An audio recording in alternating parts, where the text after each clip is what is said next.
This is the nebula in Andromeda. A ray from this nebula will be caught here and electrically transferred to the projector in my laboratory. From Andromeda? 750,000 light years distant. I leave my secret with you. It is all there. More power than man has ever possessed. Power to heal, power to destroy.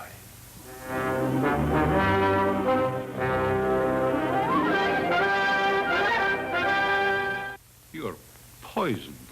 Poisoned? And everyone I touch is poisoned. They die. If your men fail to capture him at the gate, then at midnight we bolt all doors and darken the entire house. His face and hands will appear like phosphorus. And if he touches anyone, they die.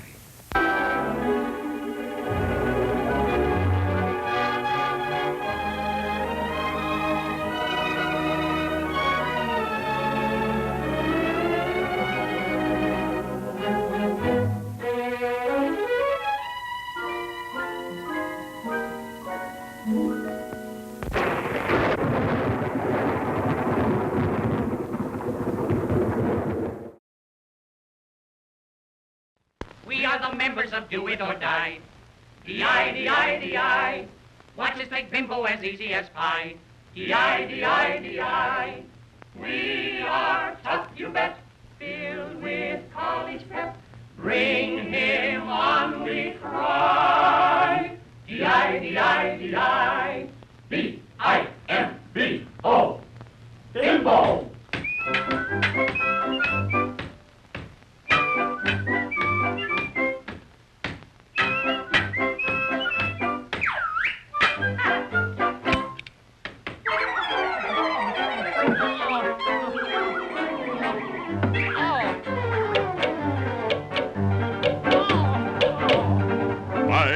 Mystic order of the Boom boom hacha, boom boom hacha, boom boom hacha, boom boom hacha. Wanna be a member? Wanna be a member? No.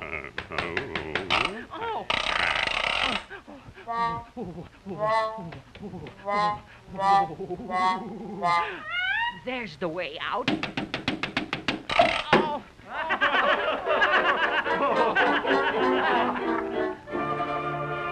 Oh.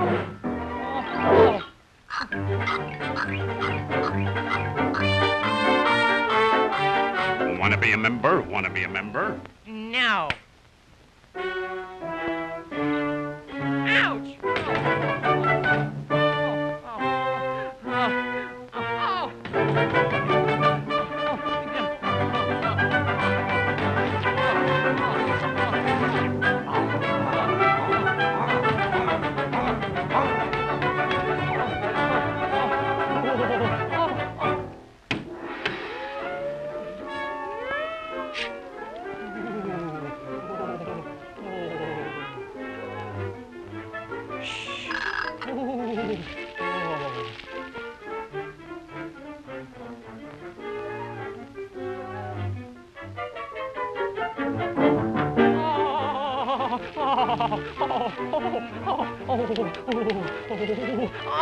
Oh, yeah, come on.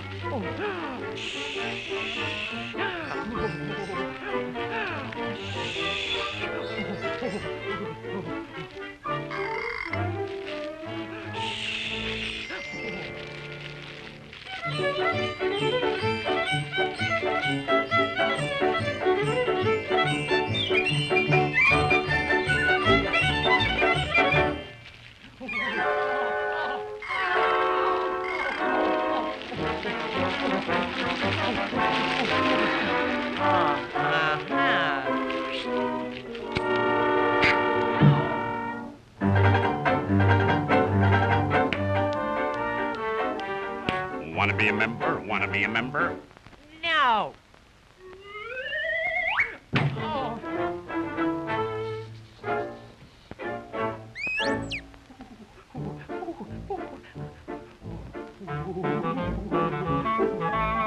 Shh, in there. Hello, May. I've got a bone to pick with you.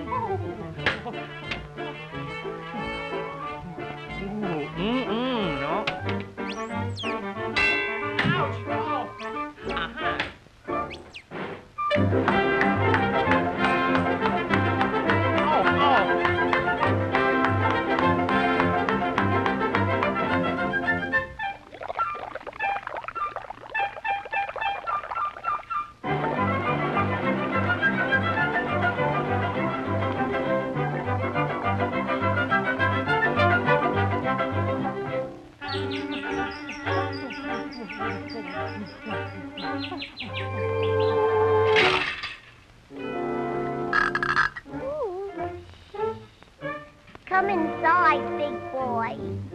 What a pippin'.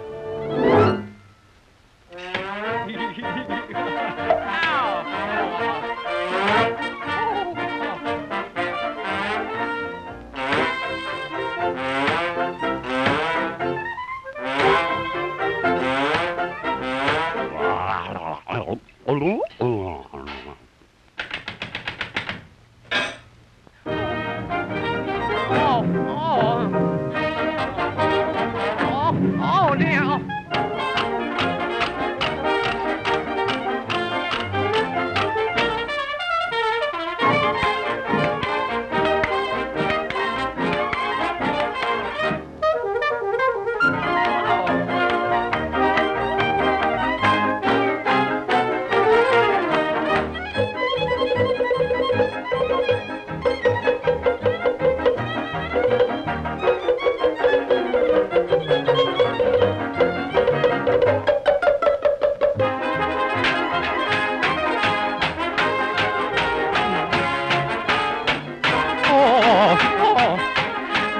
Gulp. No.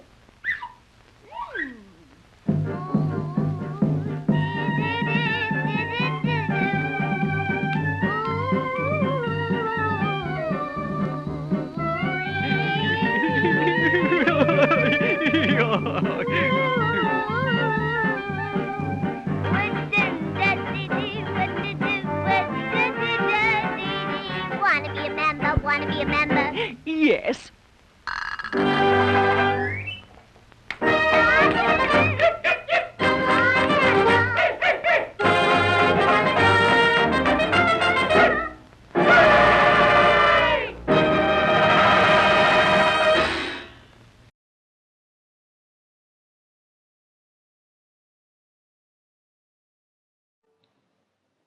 Spidell presents Peter Lorre, the Destroyer. Oh, yes, I get tremendous satisfaction destroying things. Doesn't everybody? But not when you've paid good money for it. That's why it's so important to look for a Spidell Twister Flex when you buy a new watch band. It is so flexible, see? You can turn it inside out. Oh, I like that. In fact, it lasts 5 times as long as old-style bands. It's beautiful, too. The finest band Spidell has ever made. Yet it costs only $4.95 for the stainless steel model, the Linesman. This one is the magnificent Florentine in 10-karat gold filled, only $7.95. See, you can twist it. You can turn it. You can tie it in a knot. But I can't destroy it. Twister Flex by Spidell.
burial? In the road?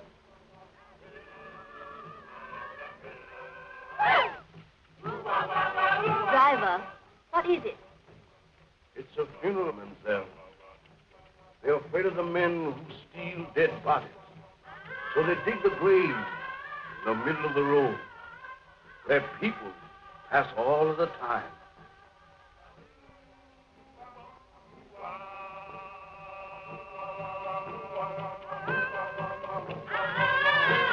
Well, that's a cheerful introduction for you to our West Indies.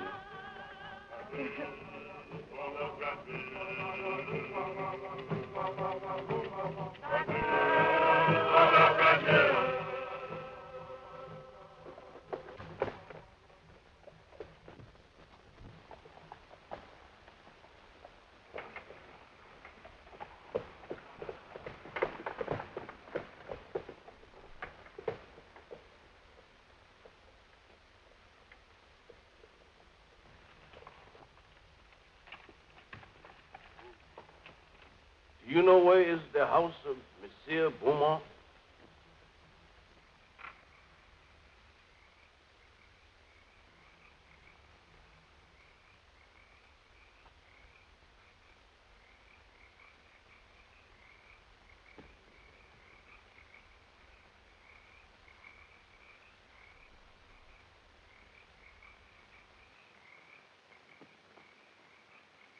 Zombie! Allez vite! Allez!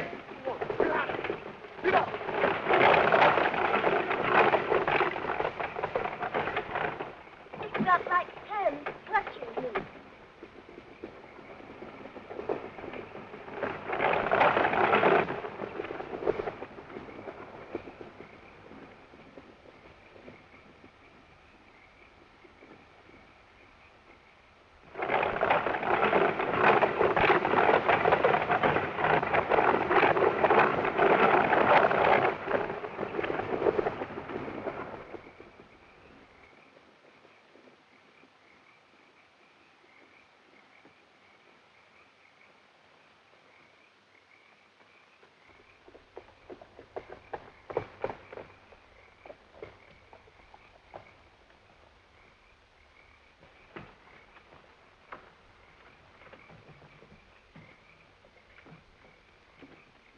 Why did you drive like that, you fool? We might have been killed.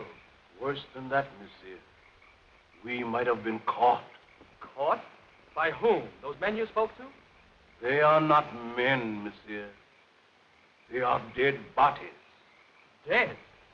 Yes, monsieur. Zombies. The living dead. Corpses taken from their graves. Or made to work in sugar mills, in fields at night. Look! Here they come!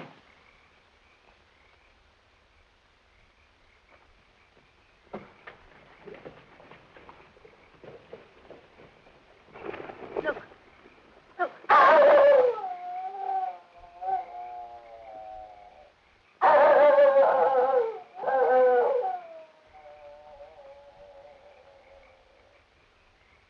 Excuse me, please.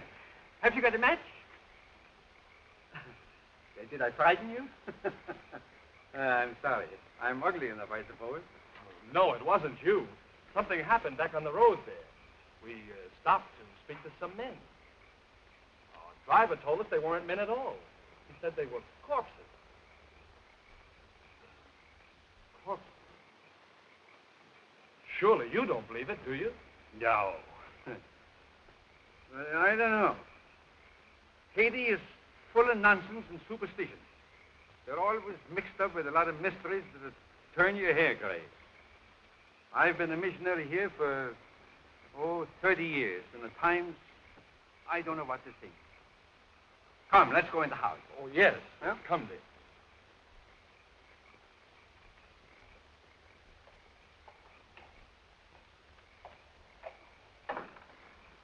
Is Mr. Beaumont in? You're expected, Dr. Bruner. Yes, I've been sent for to marry someone. Maybe.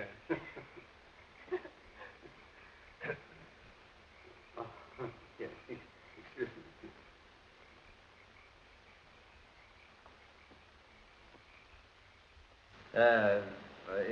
How long is it that you know Mr. Beaumont? Oh, only a few days. Madeline introduced him on the docks in Port-au-Prince. And you? I met him on the ship coming from New York. He was very kind during the voyage. Oh, Madeline and I planned to be married the moment she arrived, but Mr. Beaumont persuaded us to come here. He promised to take me out of the bank at Port-au-Prince and send me to New York as his agent. Strange. Very strange.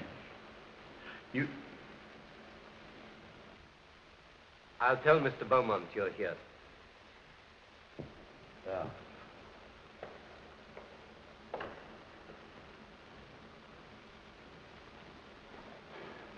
It's all right, isn't it, Doctor? Oh, I guess so. You see, I've only met Mr. Beaumont once or twice, but he never struck me like a man that would take the trouble to play fairy godfather to a young couple like you. Unless... Unless what, sir?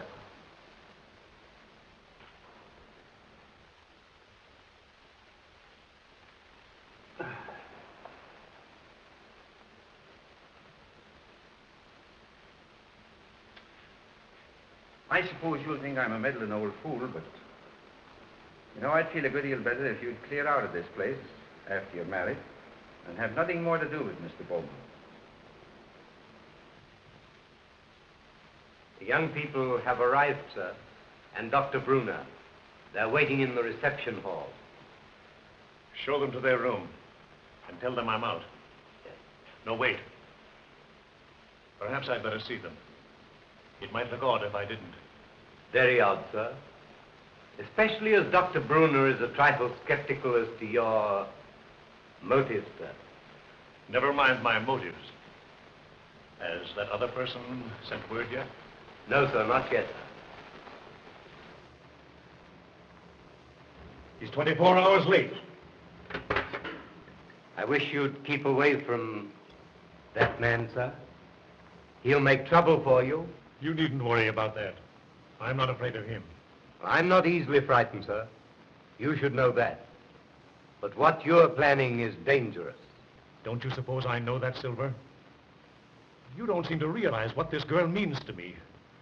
Why, I'd sacrifice anything I have in the world for her. Nothing matters if I can't have her.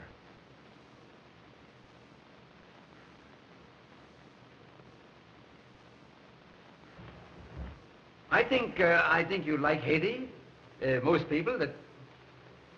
Oh, Madeline, I'm delighted to see you. Neil, you're more than welcome. Thank you, sir. Doctor, it was very kind of you to come. I know what a busy man you are. No, not at all. There's a native family live out here that I've been trying to see for a long time. After this young couple are safely married, I'll leave. But surely you'll stay for dinner after the ceremony. No, I must run along. Well, that's a great pity. We had something very special prepared for this occasion. It was very good of you, Madeline, to humor the whim of a lonely man. There was so little time to prepare. I couldn't do half the things I wanted to for you. You've done more than enough already, Mr. Beaumont, for a comparative giving Neil a position in the state. Neil? Yes, indeed. Oh, yes, of course. I'm sure Neil will make a very good agent. But you must be tired after your drive. You'll get some rest. Silver! Silver will show you to your rooms. This way, please.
Delighted to see you again, Monsieur Beaumont.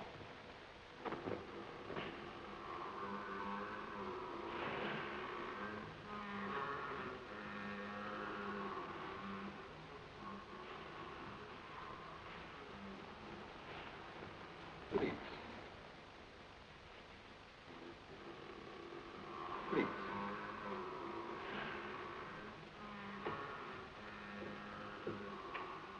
I'm sorry that kept you waiting, monsieur. I have been on a journey, seeking men for my mill. Men? They work faithfully. They are not worried about long hours. You could make good use of men like mine on your plantation. No. That's not what I want. Then perhaps you wish to talk about the young lady who came to your house this evening. You've seen her? When? On the road tonight.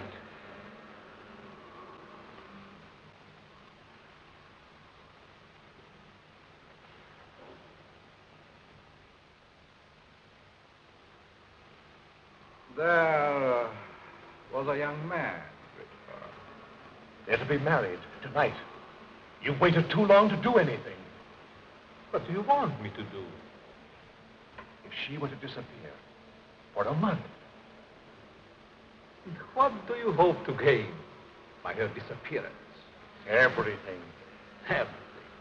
Do you think she will forget her lover in a month? Just give me a month. One little month. Not in a month. Nor even a year, monsieur. I have looked into her eyes. She is deep in love. But not with you. They're to be married within an hour. There must be a way.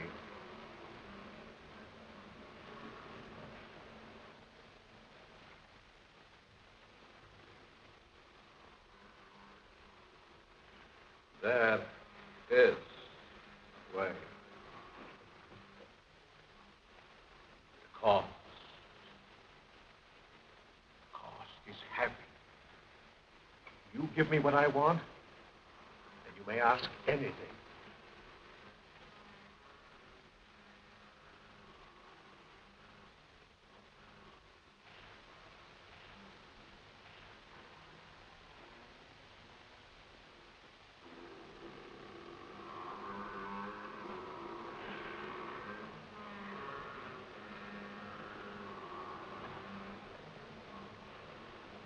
No. Not that.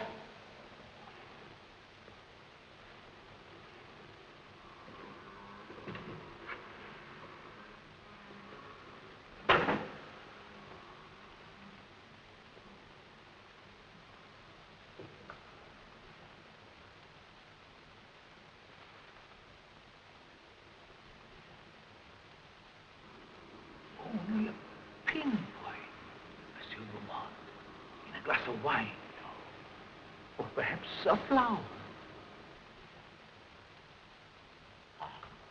Take it. The time is very brief. You must do your share if I'm to help you. Keep it, monsieur. Keep it. You may change your mind.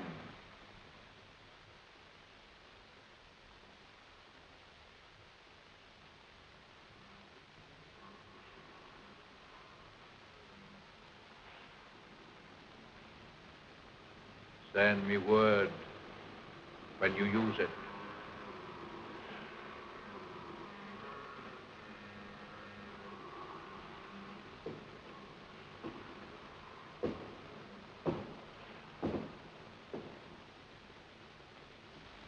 I'll find another way.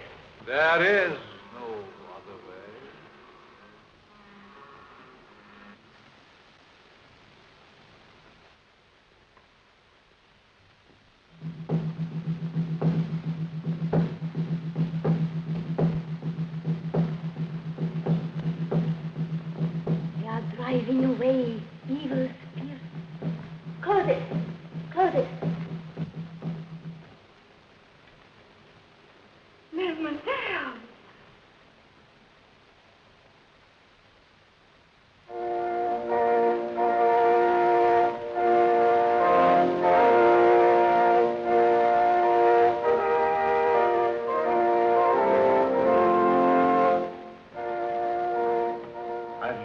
Madeline, more than anything else in this whole world, dear. Heaven or hell lies in this little woman for me. You can raise me up to paradise, or you can blast my world into nothingness. There's time even yet, dear. I can make you the envy of every woman. I'd give my life to make you happy. Oh, listen to me, dear, before it's too late. Don't. Please. Don't go into that room. We can be in Port-au-Prince in half an hour. There's a boat sailing at midnight. You've been so wonderful. Don't spoil everything now. One last gift before I lose you forever.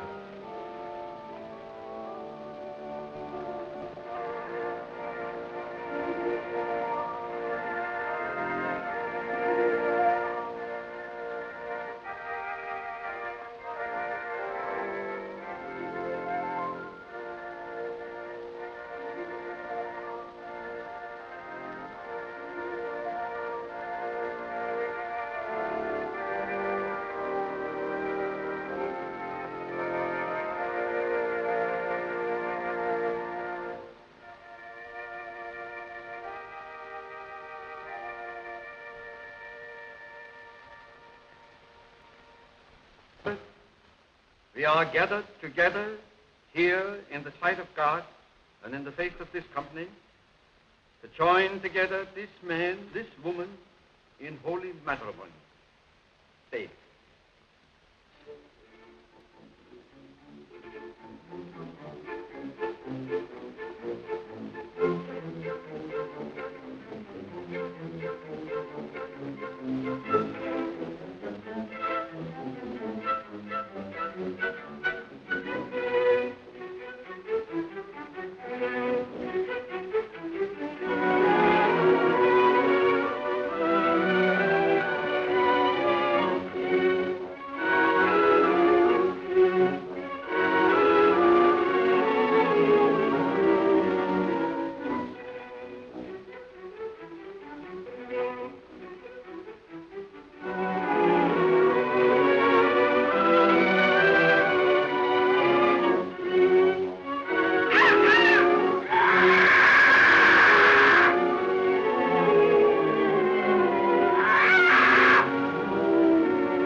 Toast to the bride, to beauty's queen.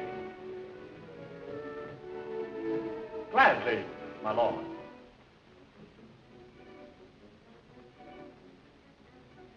Leave but a kiss within the glass. Fair gypsy, meet my fortune.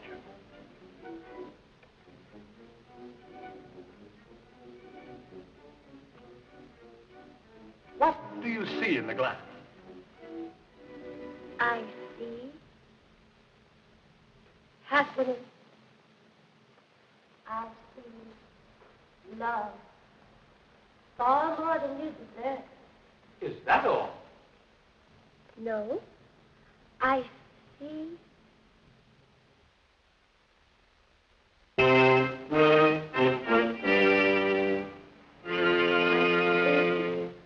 what is it?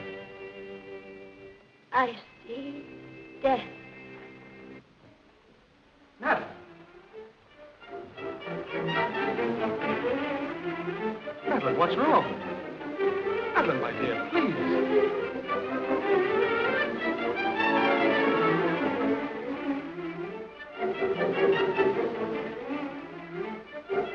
Oh, no. Madeline! Madeline! Can't we do something? Please. Madeline!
Neil.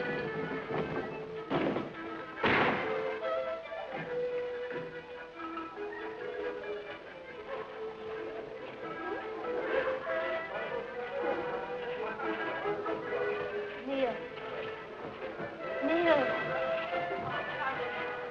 Neil. Neil.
Zombies?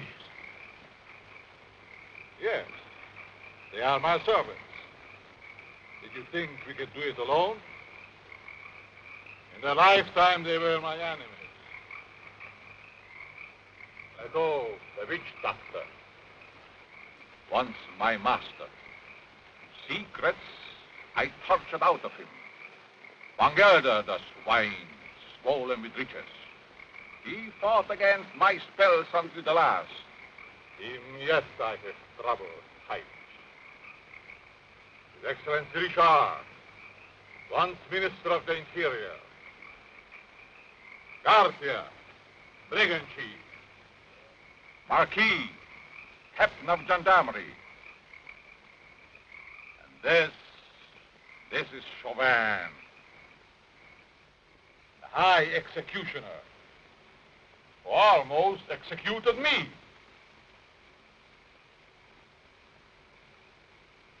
I took them, just as we will take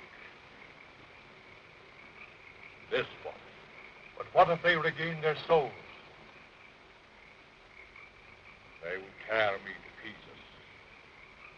And that, my friend, shall never be.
Immediately, newspapers and magazines everywhere carried an amazing story. Reporters saw Dr. Manley Hall hypnotize actor Lugosi to give reality to a scene in Black Friday. Horror-struck, they witnessed the hypnotized actor's mortal agony as Lugosi actually experienced the terror of suffocating to death in a closet. Let me out, please! I'm suffocating!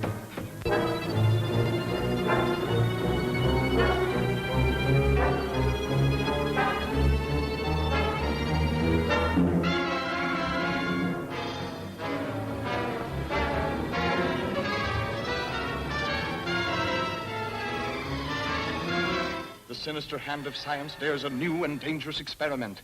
Into the body of a gentle scholar is grafted the brain of a criminal, and a new and deadly monster is born to ravage an unsuspecting world. Been shot. Yeah, fix it up, will you? How'd you get it? The coppers shot me. It's only a scratch. How'd you get it? Well, don't ride me. It's your fault anyway. Mine? Yeah. We'll take that bucks. Go ahead and shoot. You want to dive 200 feet for it?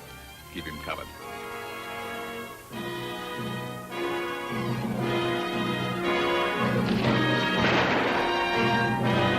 You're sneaking out on him. What do you Yes, mean? you do. Dad! Stop it. Quick!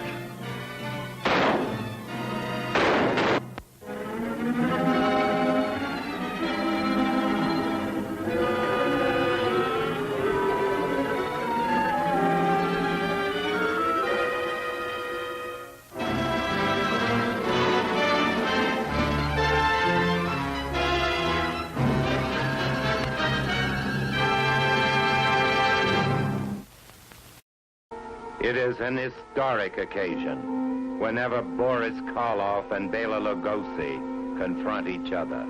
Their very presence weaves a spell of mystery and horror. Ready for the test, Dracula? I'm ready, Frankenstein. Then let us begin.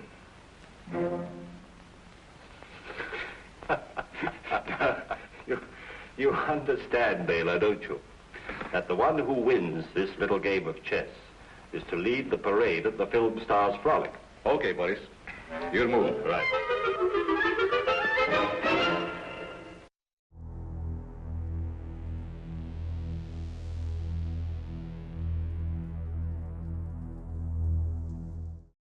There's two explanations that strike me. Either the body was stolen by members of a death cult that use human bones in their ceremonies, or else... Or else what? She's not dead.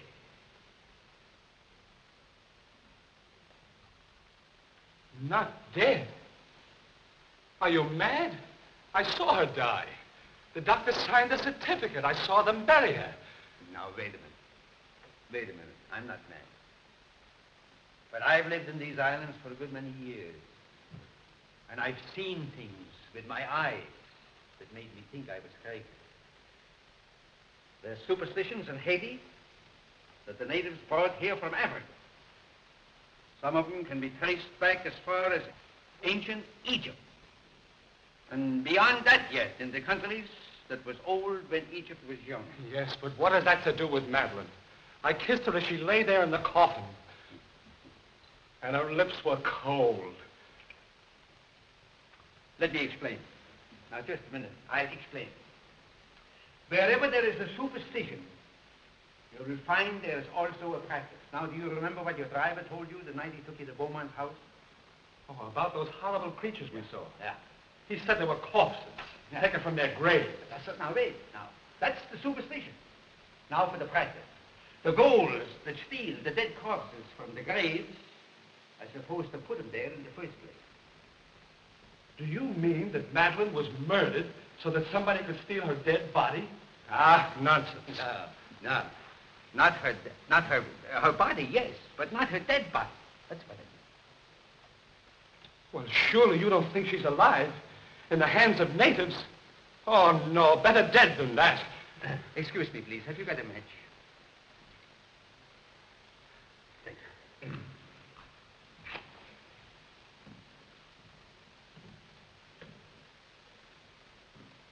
You don't believe that, do you? Say, there's been lots of people that's been pronounced dead that came alive again and lived for years.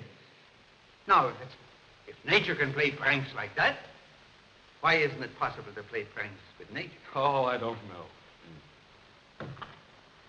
Your driver believed he saw dead men walking. He didn't. What he saw was men alive in everything but this and this. Oh, the whole thing has me confused. I just can't understand it. I don't blame you. I don't blame you. I've been trying for years to get to the bottom of this thing. To separate what you call fact from fiction. The law of Haiti acknowledges the possibility of being buried alive. Here it is in the penal code. I'll read it for you. It's in French. Do you speak French? No. Excuse me, please. Have you got a match? Right here. Here's one. Oh, thanks. I didn't see it. I'll translate it for you, if you fit it. Article 149. The use of drugs or other practices which produce lethargic coma or lifeless sleep shall be considered attempted murder. Yes. Attempted. Yes, I see. Yeah, all right, now read. If the person has been buried alive, the act shall be considered murder, no matter what result follows. Beaumont. Say, you said that you couldn't understand why he was so interested in us. Do you think he did this? No. No, I think it's native work. Native work, exactly. Of course, if you want to, we can go to Beaumont's house first. If I can get my hands on the devil that's responsible for this, I'll make him such an example that every witch doctor in Haiti will be shaken in his sandals. But we can't do this alone. Can't the authorities help? Authorities? Neil, my boy, you don't know these islands. The native authorities are afraid to meddle. I'm not.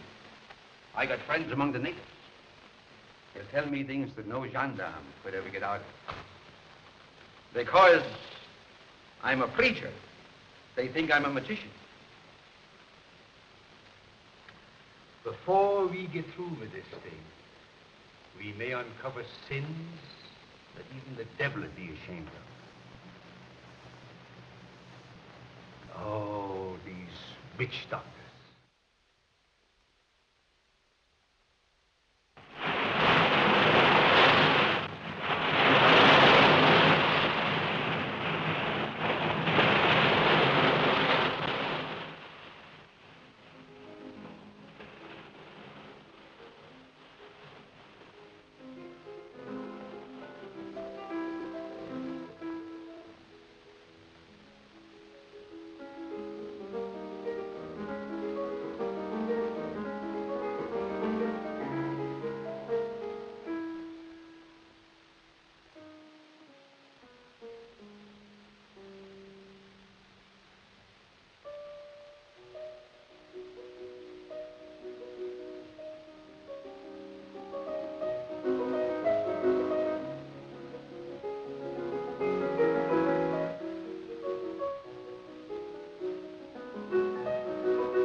Foolish things.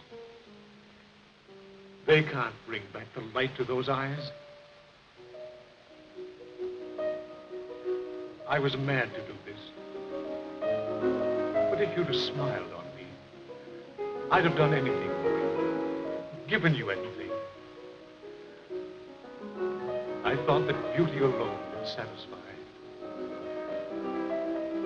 But the soul is gone. I can't bear those empty, staring eyes. Oh, forgive me, Madeline, forgive me. I can't bear it any longer. I must take you back.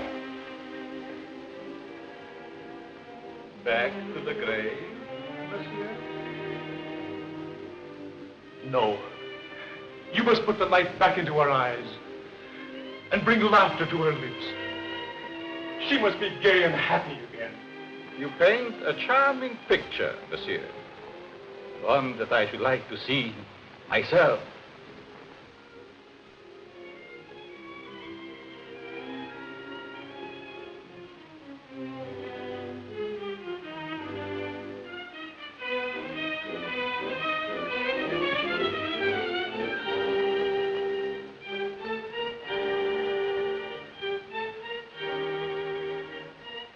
You must bring her back.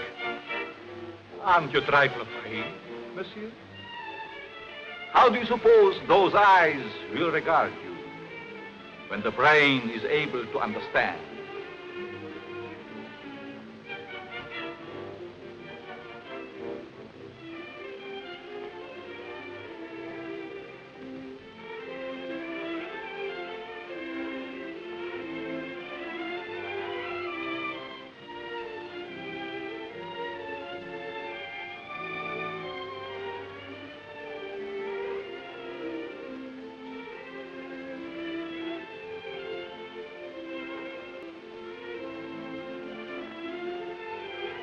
Better to see hatred in them than that dreadful emptiness.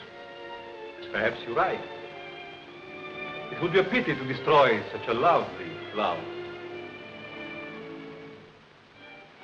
Let's drink to the future of this flower. A glass of wine? Silver, bring wine. We have a toast to drink.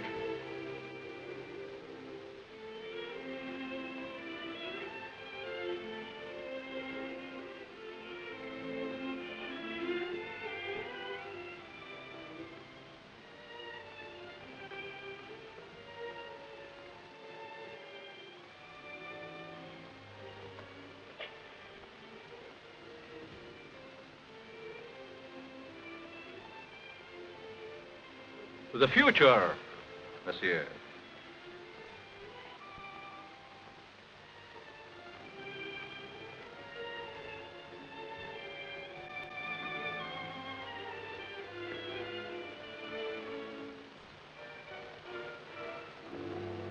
Only a pinpoint, monsieur, in a flower, or perhaps a glass of wine.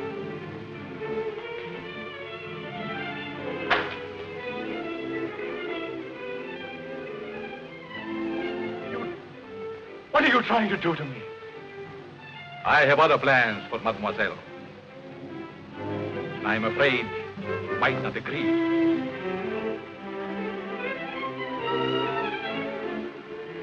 I have taken a fancy to you, monsieur. Silver! Silver!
Vulture, monsieur.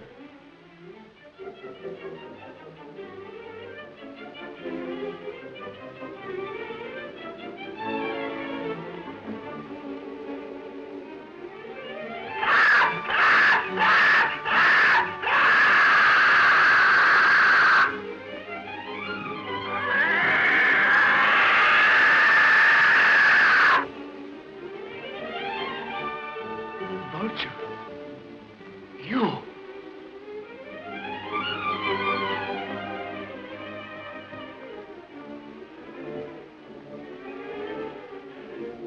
No! Not that! Not that!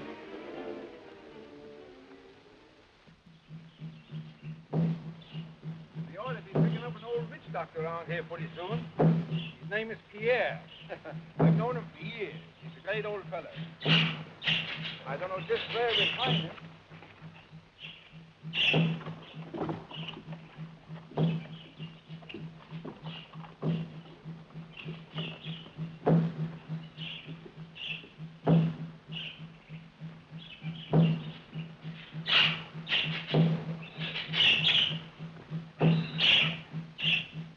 Come, son. There are evil spirits in the road. I will give you an awanga. And here is one for the up.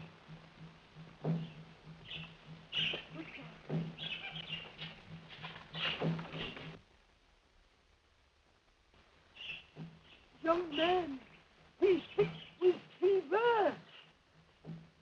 Here, say, wait a minute. We can't afford to have you sick. Neil, why don't you go over there? We got a hard day before us tomorrow. Now then, Pierre, come on. He's gone. We can talk. It is a dangerous thing you asked me to do. Oh, well, now, listen here, you know. We're old friends, you and me, and I want to go on. Turn back before it is too late. No. I've come too far to turn back now. I'm too old to go all the way with you. Well, listen. Can't you get somebody to go with us?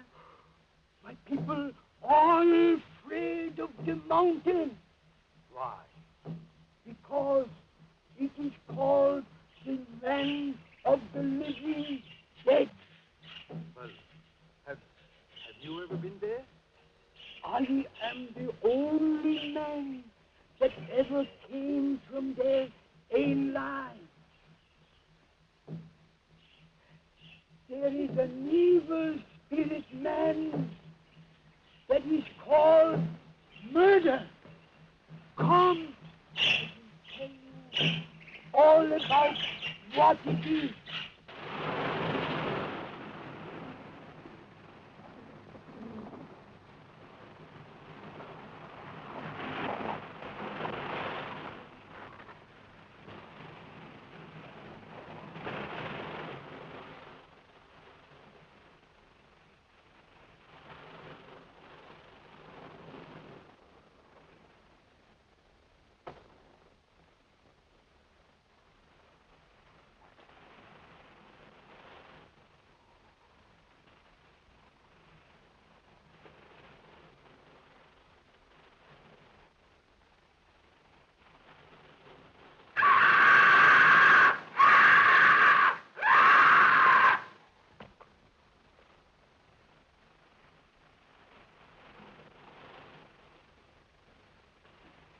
Vultures.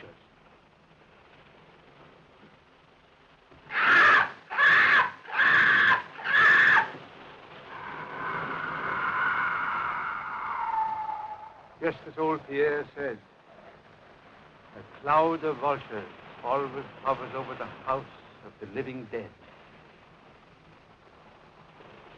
Madeline. Is she there? No. Oh, I must go and No, see. Neil, my boy.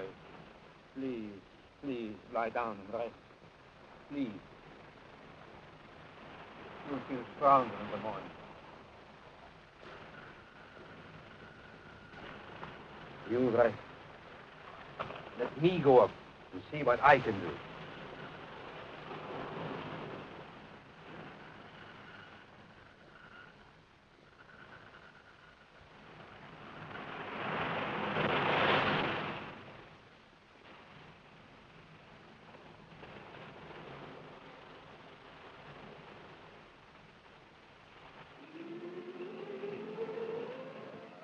is she so restless tonight?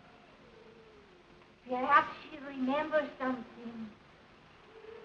They never remember anything when they are like that. No? Because he's cut off.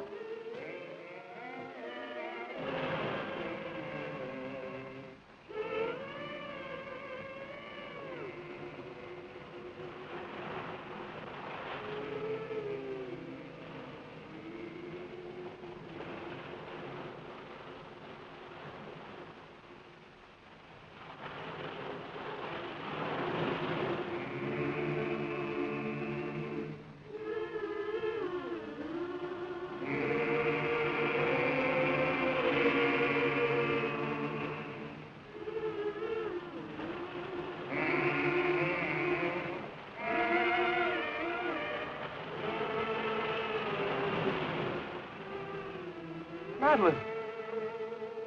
Madeline.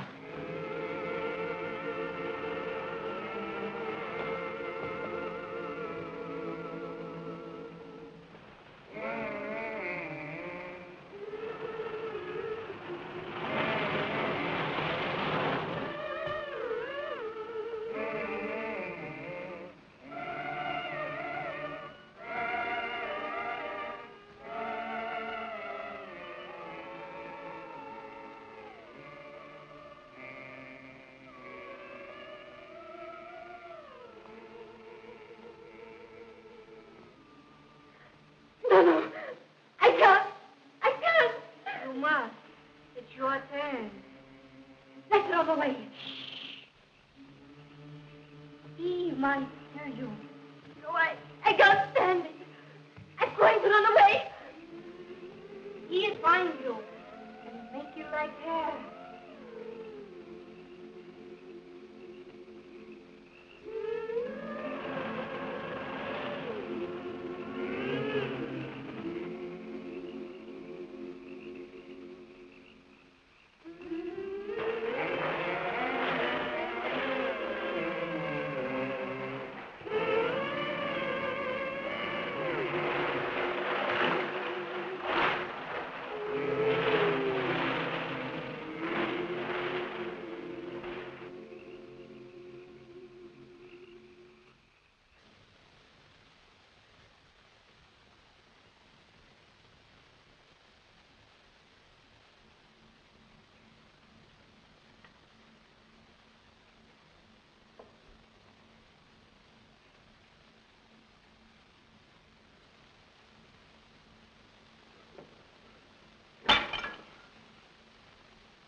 Can you still hear me?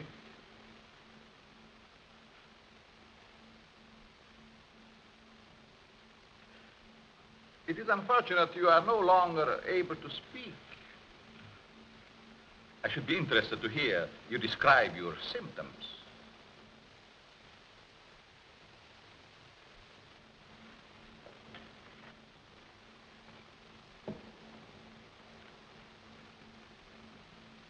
You see, you are the first man to know what is happening.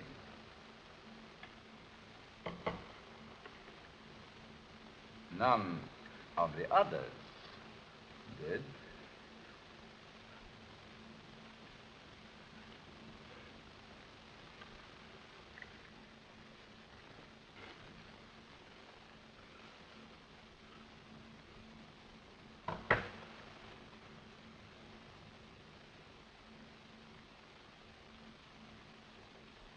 You refused to shake hands once. I remember. Well, well. We understand each other better now.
Madeline, I found you.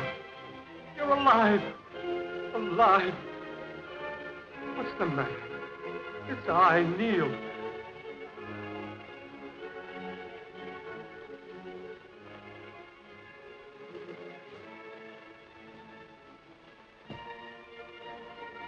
Oh, my darling.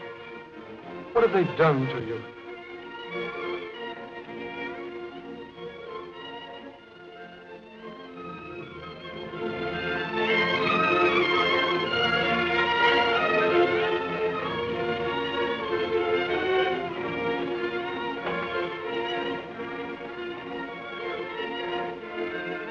Who are you?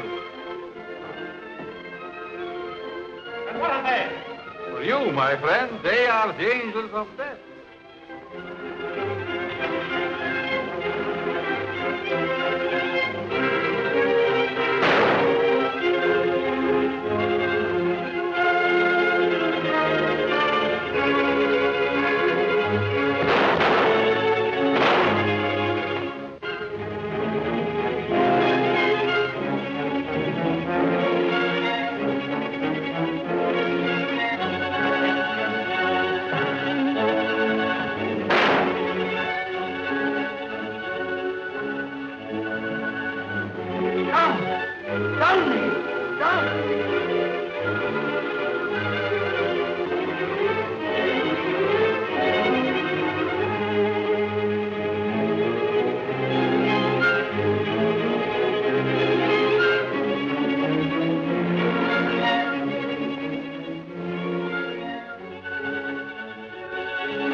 Madeline, don't you know me, dear? It's Neil. I could swear. For a moment, she recognized you. Come on, don't let him get away.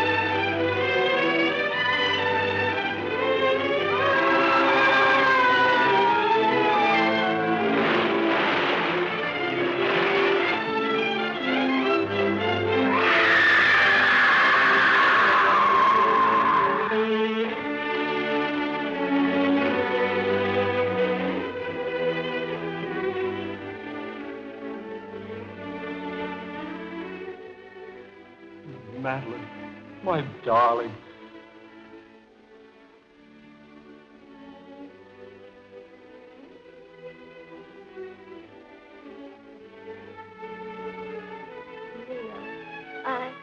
I dreamed.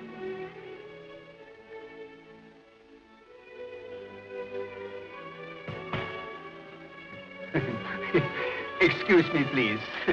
Have you got a match?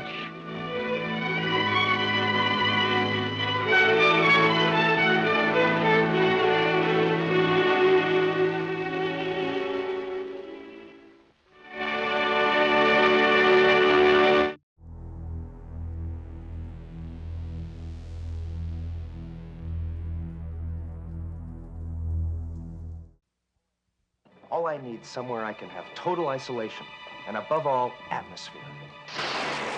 What lives in this house? No one would want to live in Belpatermana. What stalks these halls? It's a cursed place. Yes, I saw the movie. What hides in these shadows? And who is playing that piano? Welcome to the House of the Long Shadows, home of mystery, suspense, danger. And now the four masters of horror are moving in. Vincent Price. We came here this evening to unlock the final door to our destiny. Christopher Lee. It would seem, Mr. McGee, that we are imprisoned here. Peter Cushing. It is all I have ever known. Fear. John Carradine. Death is our only true destiny. Joined by Desi Arnaz. You ain't seen nothing yet. House of the Long Shadows. You could lose your life. Worse. Will this talented young man wager his very life for one night with this girl and these strange bedfellows? House of the Long Shadows. There's one missing. What is its diabolical secret? And suddenly, out he jumped. He didn't even look human. Which key unlocks the horrible truth? I'm afraid it has begun. And who spiked the punch? House of the Long Shadows. It's delightfully puzzling. It would appear that you are creating a mystery where there is none. And a frightfully good time. He must have heard us singing. House of the Long Shadows. The murderously funny mystery with a twist.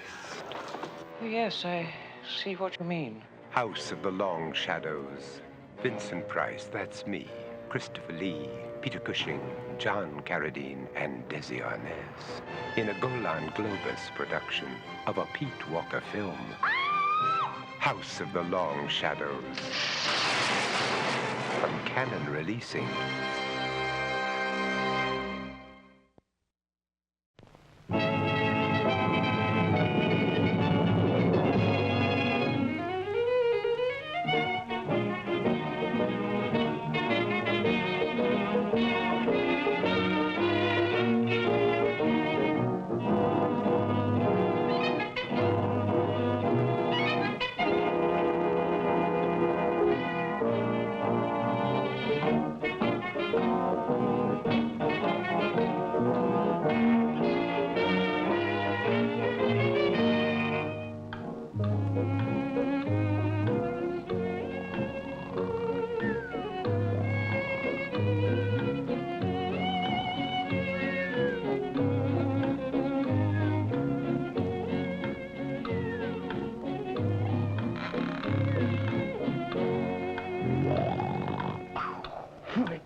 What's this? Oh, oh.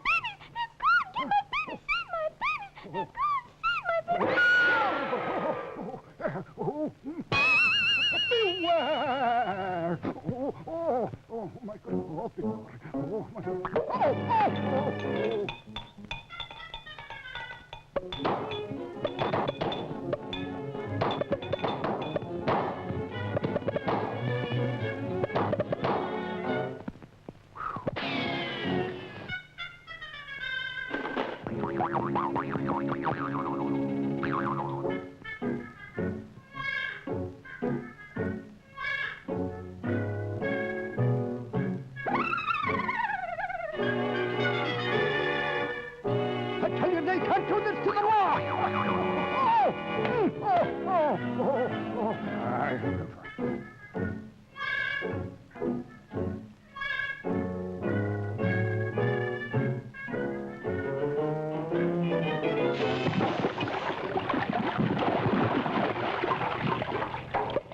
Sure, and they got me.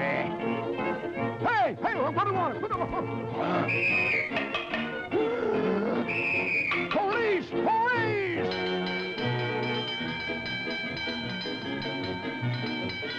Hey, follow me, boys.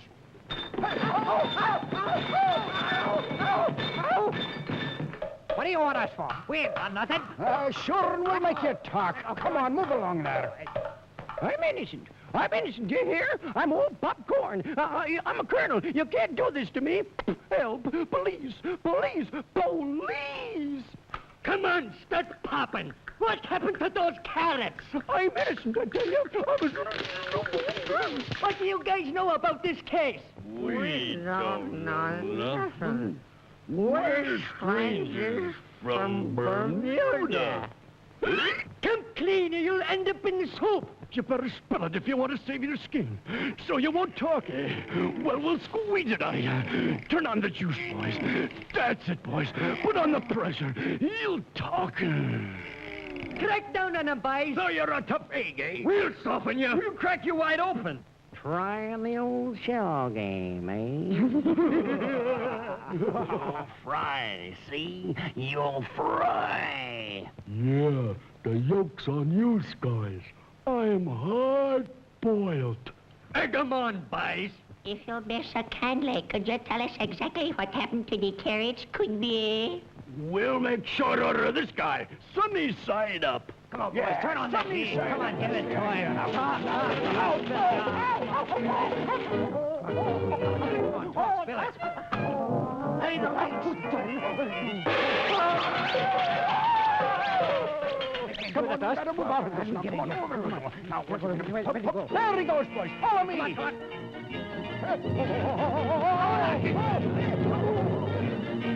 So, follow me, boys.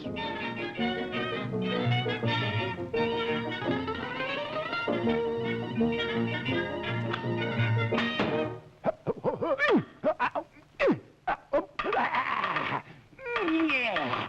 Ouch.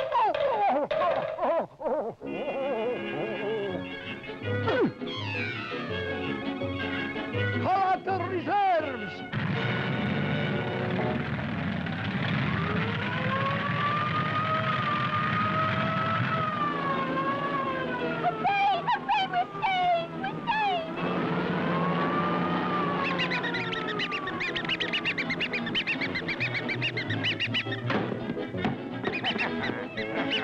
Here we go now.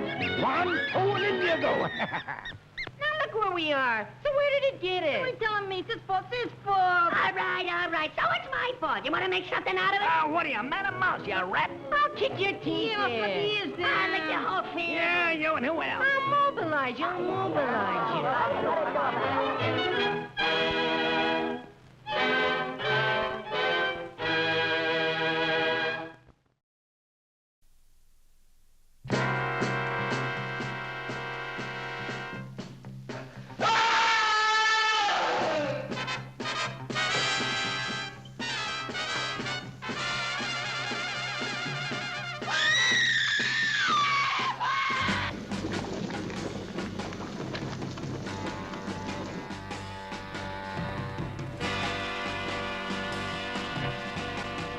Once you fully understand, your life will have to wind down a very different road.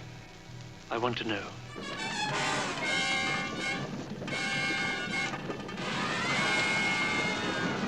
How long ago did she die?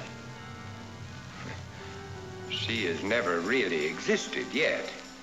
You see, she's been assembled piece by piece, organ by organ. She's a composite, like Keith. Keith?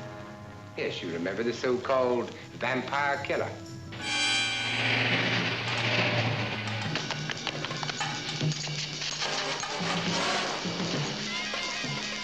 You don't have to hurt me.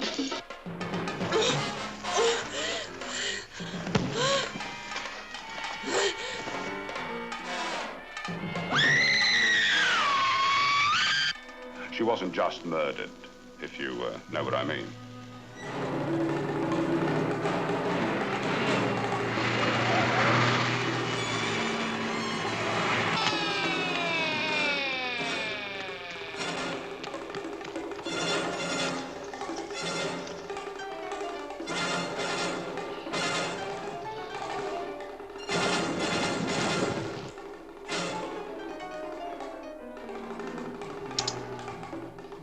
Yes, sir. Message received delivered to school. We've got the man. Come on! How could he snap through high tensile steel? He didn't. Eh? Look.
The following report to the Royal Geological Society by the undersigned Alexander Saxton is a true and faithful account of events that befell the Society's expedition in Manchuria.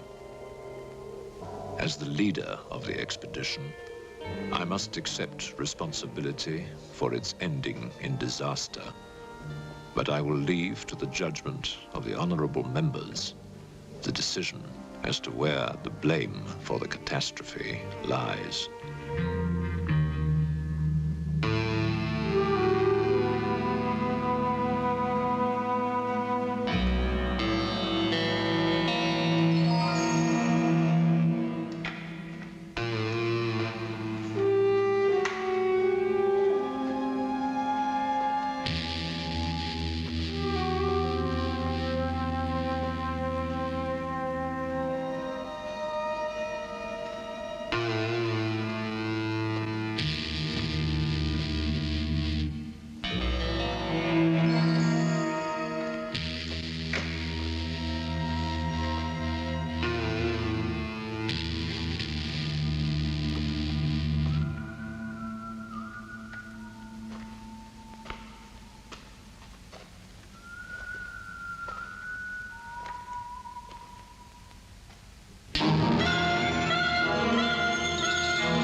I'm sorry, there isn't a seat left. My name is Saxton, Alexander Saxton. If you will check, you will find a telegram I sent you 3 weeks ago instructing you to reserve accommodation for me. There's nothing I can do. Hello? Yes. Cut the bag and sort it out anyway. Yes. Well, look who's here. Professor Saxton, I presume? Dr. Wells. And what are you doing in Shanghai? I've asked you the same thing. Oh, I'm just collecting a few specimens. Miss Jones, let me introduce Professor Alexander Saxton. He dabbles in fossils and bones. Glad to meet you, Professor. How do you do? Miss Jones has been assisting me. Bacteriology. Excellent technician. For a woman, he means.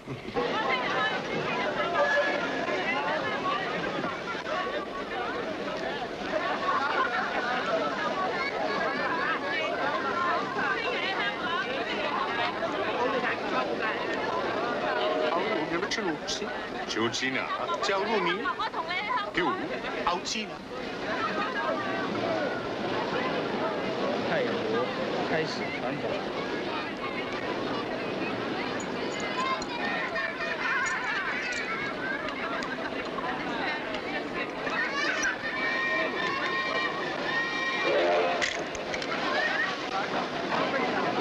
Excuse me.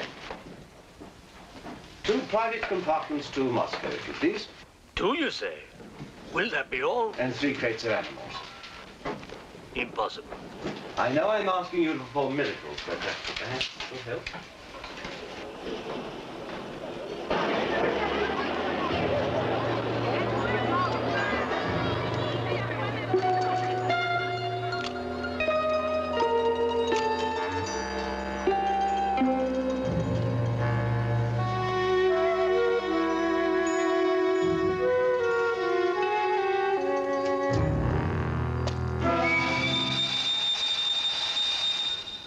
Thank you.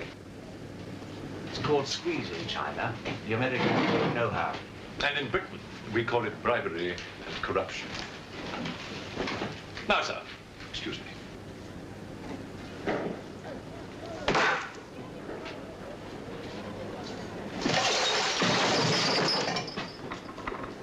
You... Get out!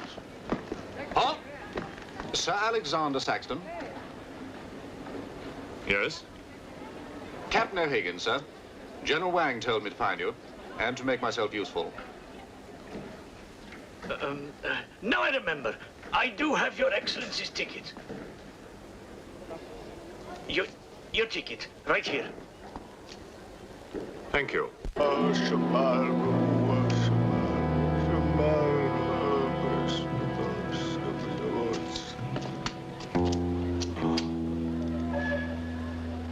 And the Lord have mercy on his soul. Not that he deserves it, the dirty thief. You have his things? You knew him? Krasinski, the locksmith. He could open any trunk with a hairpin.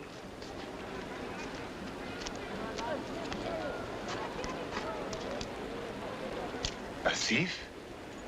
But he was blind. Blind? He could spot a policeman a mile away.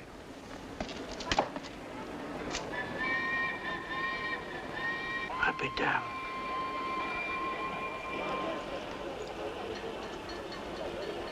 The work of the devil.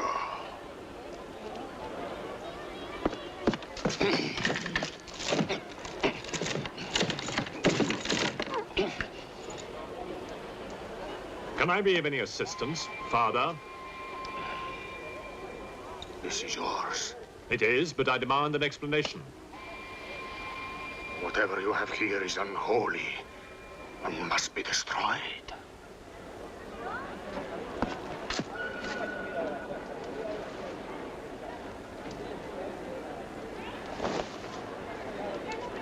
Inspector Mirov, what is in there, Excellency? Fossils. What is a fossil? A stone. Stones. There wouldn't be something valuable in there, like gold. Gold? It's a laboratory specimen. No value to a thief. Where there is God, there is always a place for the cross. Even on this stone floor, just so. But Satan is evil. And where evil is, there is no place for the cross.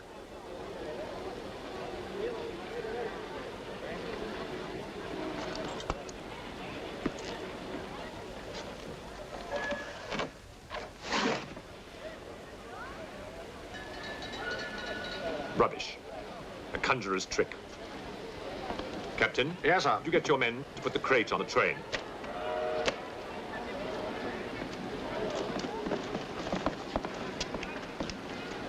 Ready? Lift it up. Off you go.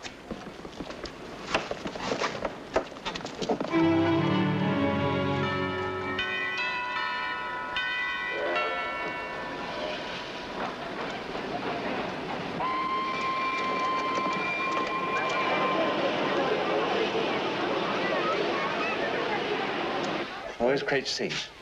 It's all there, sir. Oh, here. I want to be careful with this one. Oh, thank you. Yeah. Find the bus.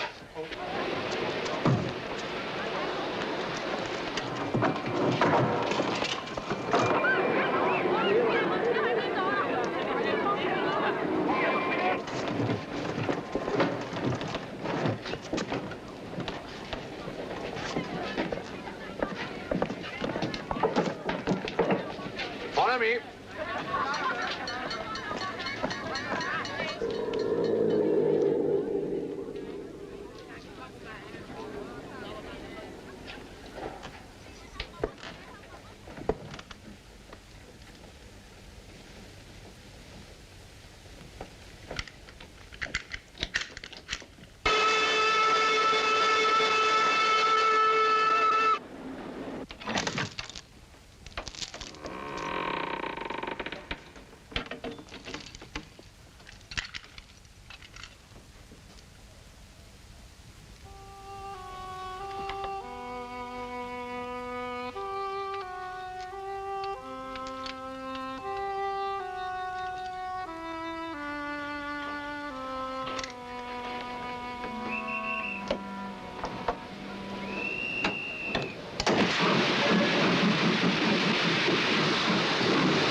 What are you going to astound the scientific world with this time? You'll read about it in the Society's annual report. It's a remarkable fossil. Fossil? But you've got something live in there. I heard it. You're mistaken. You won't need to feed it then. The occupant hasn't eaten in 2 million years. That's one way to economize on food bills. Baggage man. Alinka, what's the matter with you? Yes, Countess? You have a safe full of valuables? Yes, Countess. I shall make out a receipt.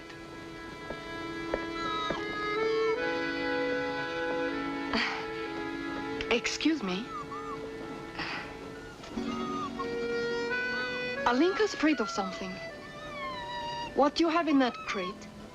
Oh, Nothing that would interest Alinka, madame. Normally she likes Englishmen. All we Poles do.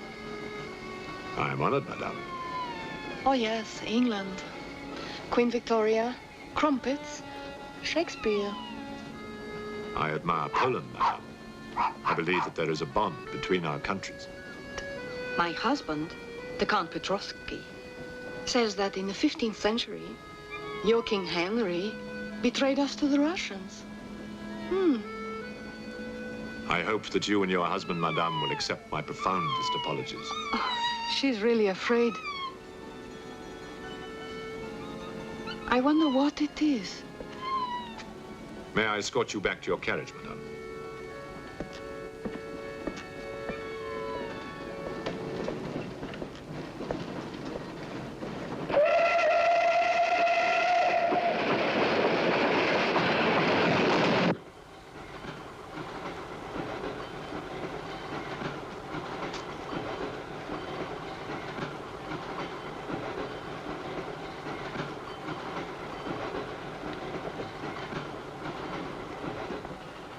Yours? Oh, thank you. Excuse me. Yes? I was on the platform before when that mad monk was carrying on. Yes? I'm an engineer, a scientist. This is ordinary chalk. How do you explain it's not writing on that crate? Hypnosis, yoga. These mystics can be very convincing. They can even hypnotize themselves.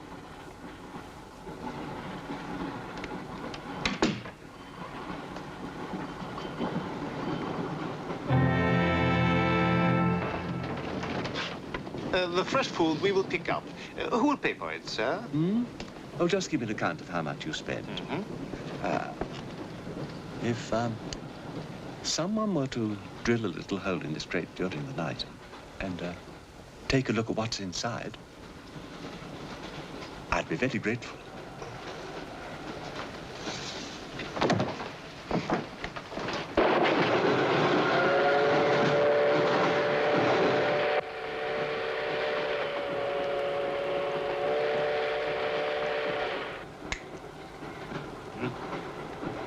It's in order.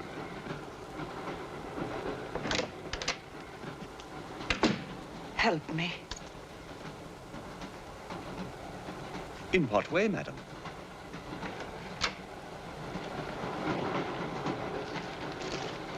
Is this number 8? That's next door, Wells compartment. There, don't cry. Everything will be all right. Excuse me. Sorry, dear fellow, I'm afraid you're in the wrong pew. Here, number 8, do you see? 8A, lower berth. 8B, upper berth. Don't worry. Look here. I was supposed to have this compartment to myself. If you don't mind. I'm sorry if I'm in your way. Excuse me. I have no ticket, and I have to get out of Shanghai. I'm sure I can make it worth your while. The young lady's in trouble. Well, what do you suggest we do about it? Couldn't you double up with somebody else? Miss Jones? Steady. I'm sure we can all get along very well together.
There's the stink of hell on this train.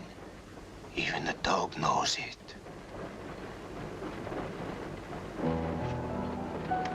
When the Englishman comes to call, what should I wear? Sure of yourself, aren't you? The blue one with the décolleté. Or perhaps the red one. You're jesting with her immortal soul. That's why we keep you, Pujardov. Our immortal souls are your concern.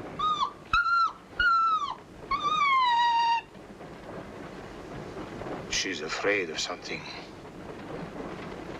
Tell me, Pujardov. Yes? Which do you think I should wear for the Englishman?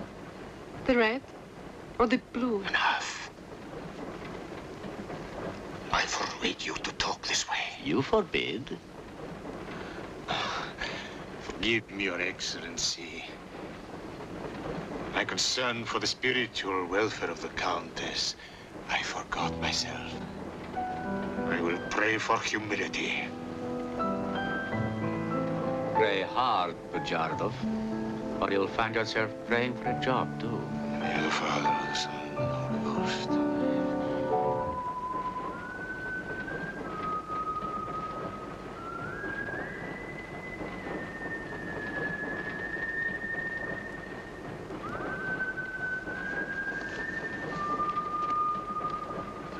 Oh, it's the piece I was playing. I wonder who it is.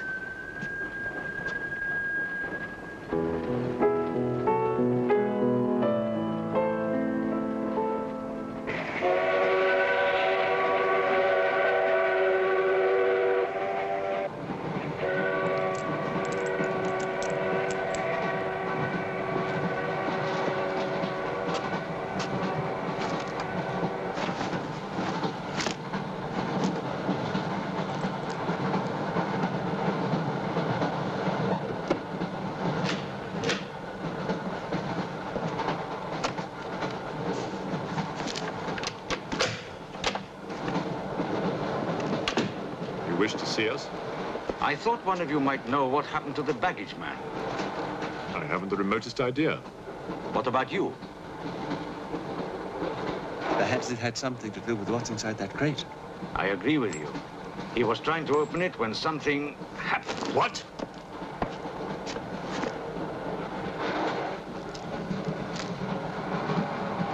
Fortunately, he was interrupted. Yes. By whom? Why are you so worried about it being opened? It may be my fault. I asked the baggage man to take a look. I was curious. It was no concern of yours. Or of yours. Good night. One man dead, another missing. It's time we open this box. You will do no such thing. Give me the key.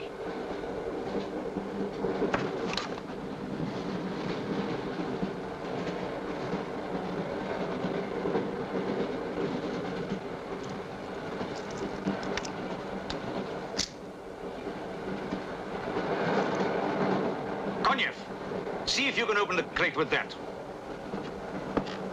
Go ahead.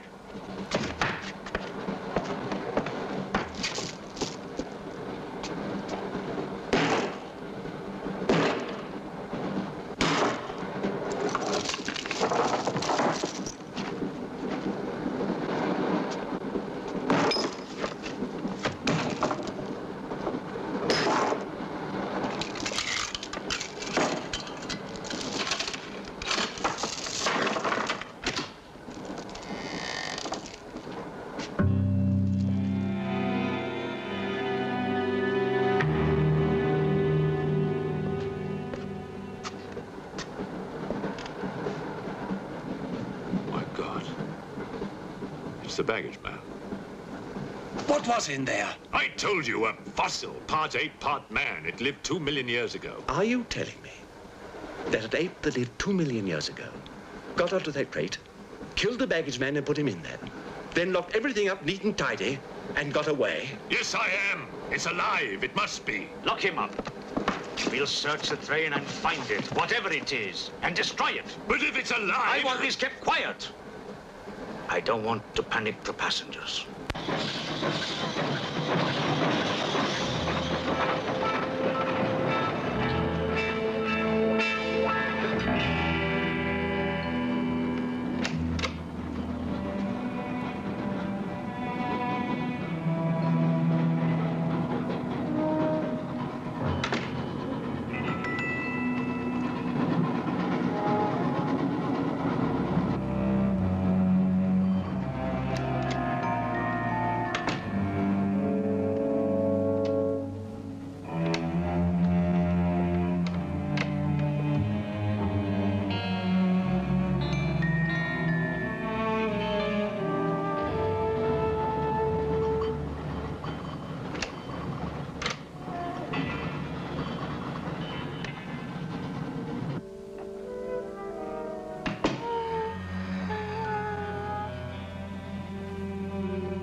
My glass is empty.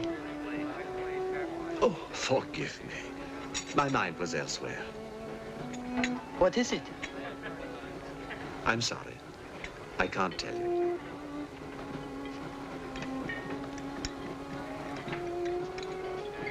Good evening. Good evening. Good evening. Haven't we met? I don't believe so. Yes, at the governor's palace, General Wang. You're mistaken. Of course, I beg your pardon. It was somebody else.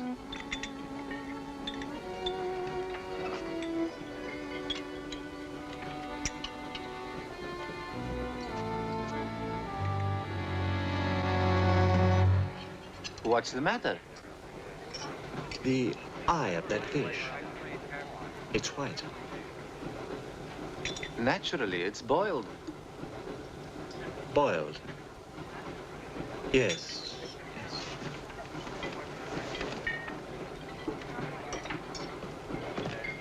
Is it true you're a doctor? Ask me when I finish my dinner. It's urgent. What are the symptoms? He's dead. You saw him. Oh, that one.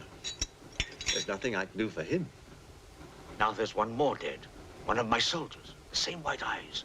I want to know the cause of death. Who's dead? Keep your nose out of it. You didn't hear anything. Excuse me.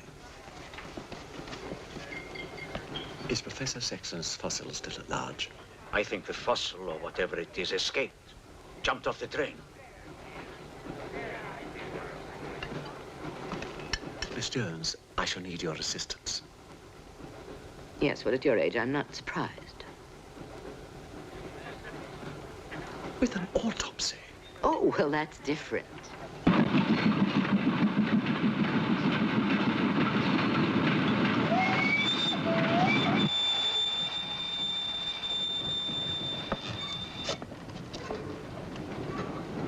Very curious.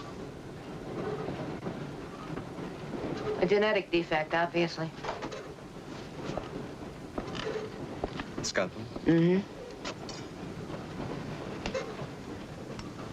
Can you keep that still? Mm.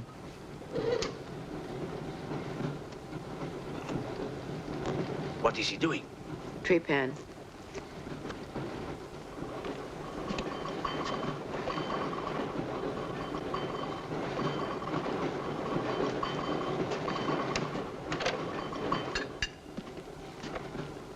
Don't get up, please.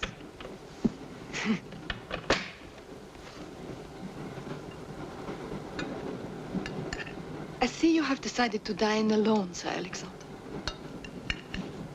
I've eaten in worse circumstances and in worse company.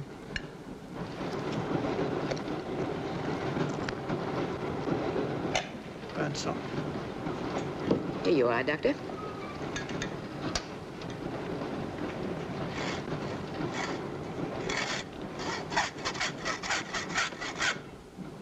You're in bad humor because you've lost your box of bones. Hmm? That box of bones, madame, could have solved many of the riddles of science. If the theory of evolution is confirmed, if the science of biology is revolutionized, if the very origin of man is determined. I have heard of evolution. It's immoral. It's a fact. And there's no morality in a fact.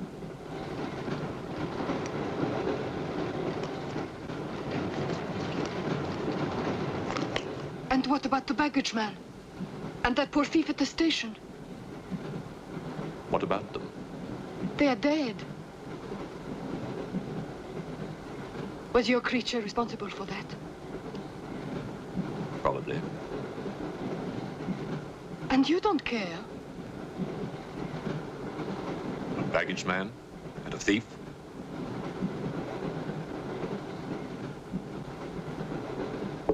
You're right, madame. I don't care as much as I should.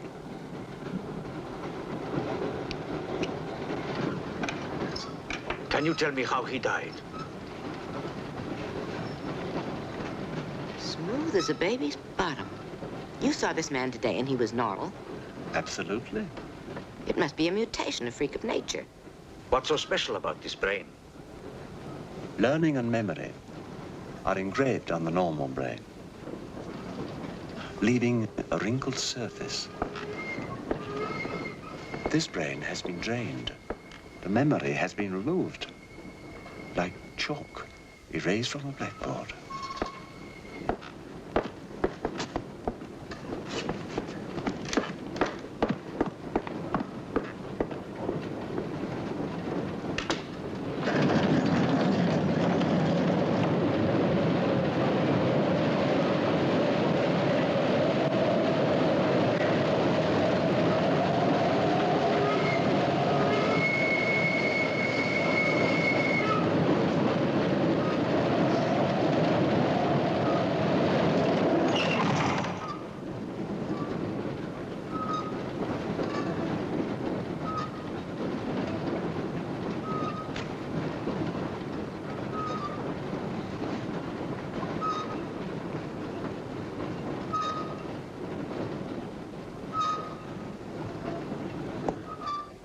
Come in.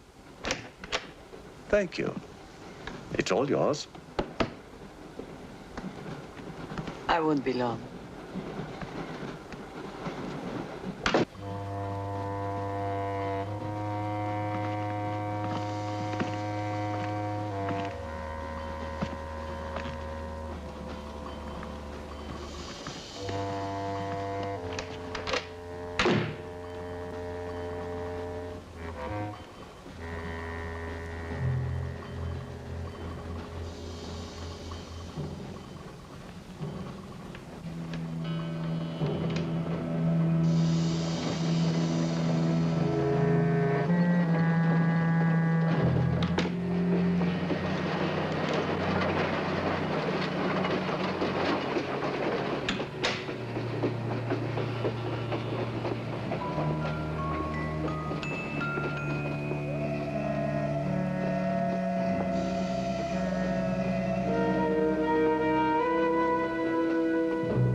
Miss, it's Dr. Wells.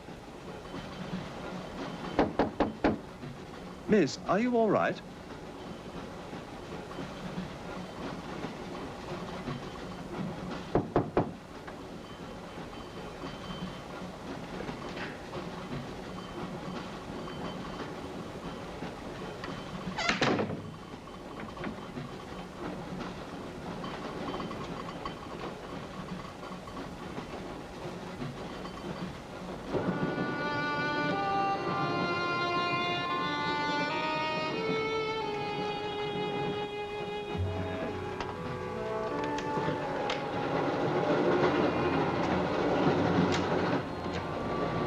Miss, are you there?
Boris Karloff, Christopher Lee, Frankie Avalon, Jill Hayworth.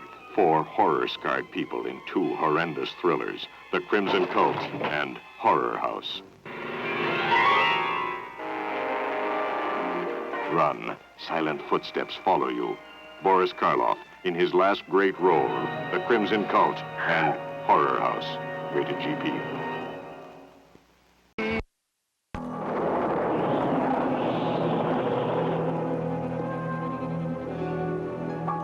Note the difference between these 2 skulls. Neanderthal man, primitive, ape-like. Now compare that with this new specimen. This is the link that scientists have been searching for. A scientific experiment turns into a nightmare as a creature from hell, buried since the dawn of time, is restored to life. Do you believe in evil, Doctor? I do not mean evil as it is commonly understood. I mean the existence of evil as a living organism. An epidemic slowly spreading until it affects the whole world.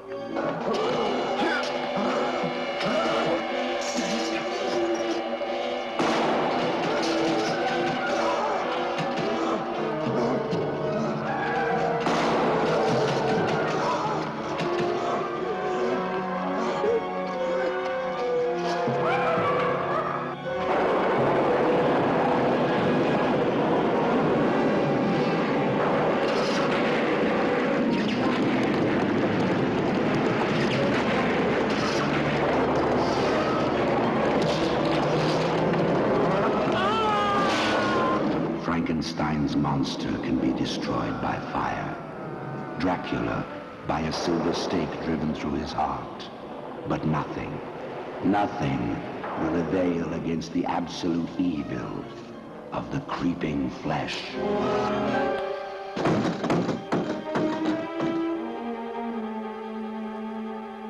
The creeping flesh will infect the innocent with its malignant power. The creeping flesh will drive the insane to new excesses of madness and murder.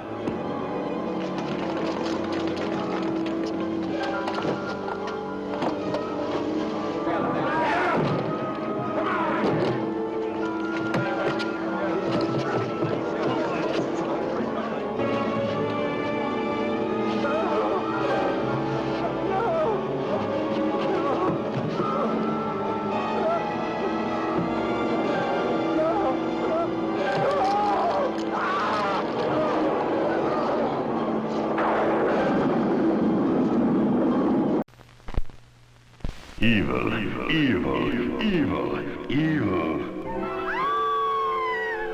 A skull.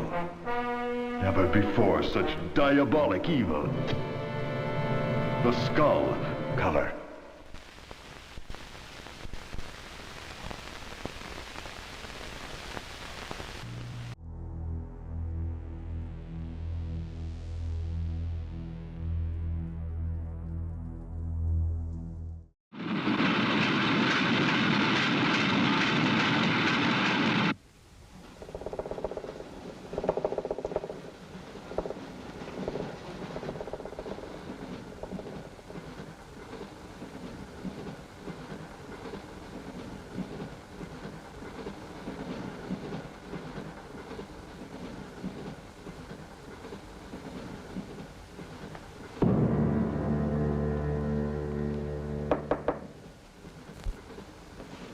Come in. Feeling better? Yes. Anything wrong?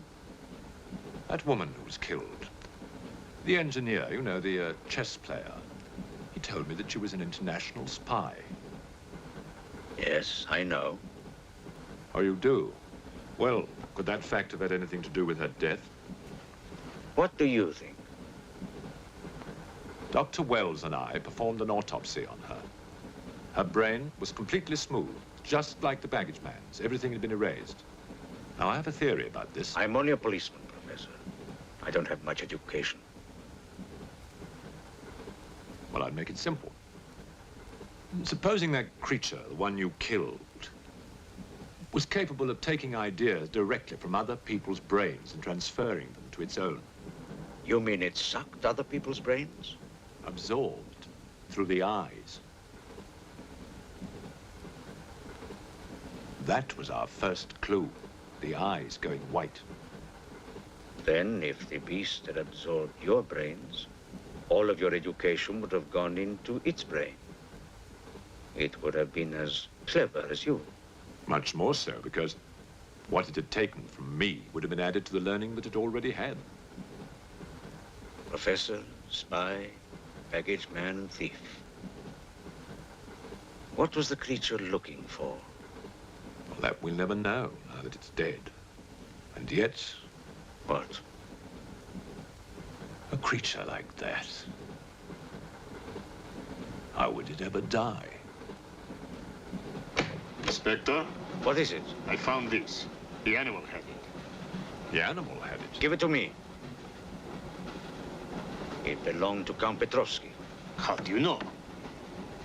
I saw him put it in the safe.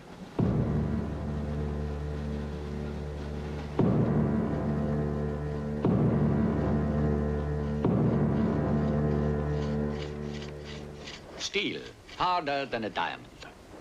That's why the spies are after it. French, German, English. But they're wasting their time. What really matters is the formula. And that gentleman is safe. Up here.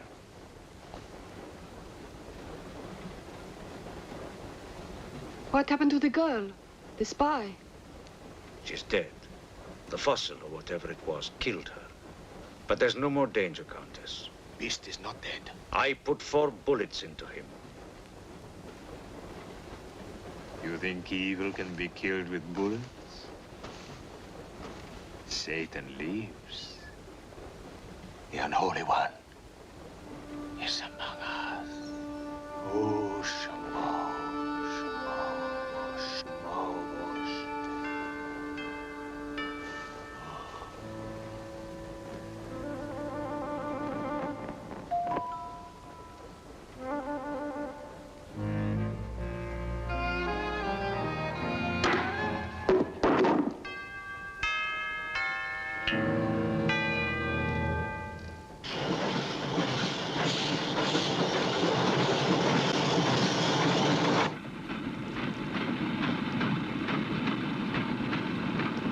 Specimen jar. What do you expect to find in the eye fluid? I don't know.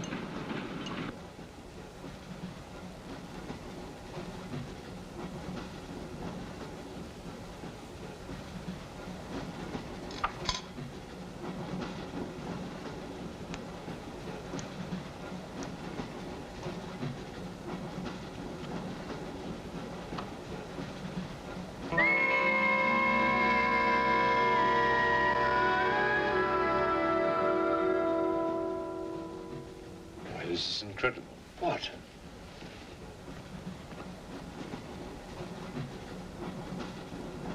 Why, it's the last thing the creature saw. The police inspector. The image has been retained in the fluid. Exactly. The creature's visual memory is located not in its brain, but in the eye itself.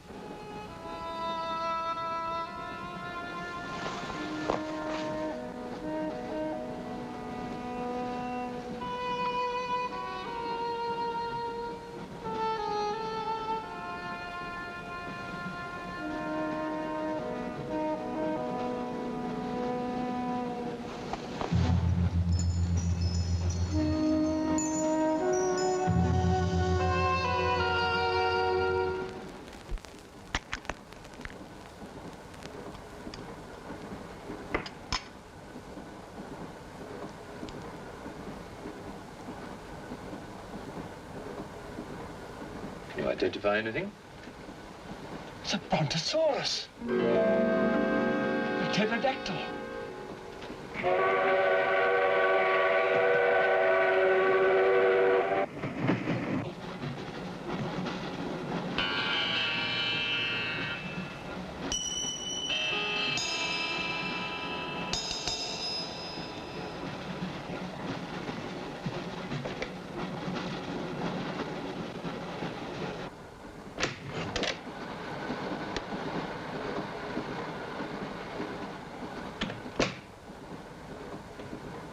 Incredible. This is not a map. It can only be the Earth, seen from space. I hope I'm not intruding. People on the train are becoming afraid, Professor. People on long journeys become bored, madame. They crave excitement. Then there's no more danger. It's all finished. And what about your science? The evolution you were talking about. Look for yourself.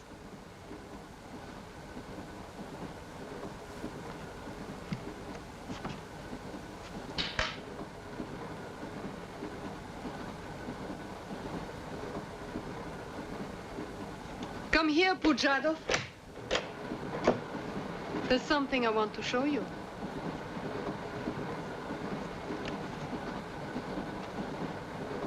Look.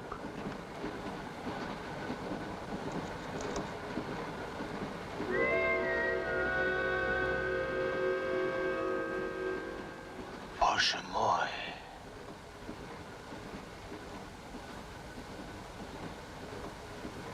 It is the Holy Rite. On the second day, he created the earth.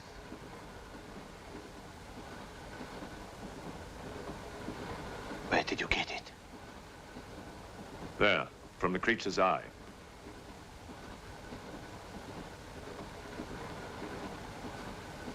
The eye of Satan.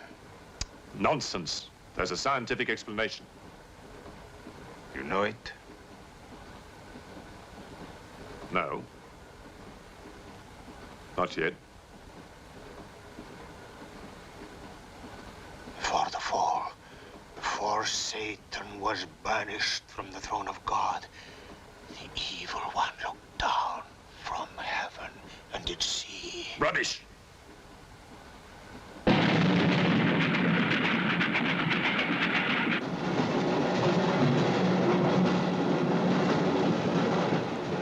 Pujadov.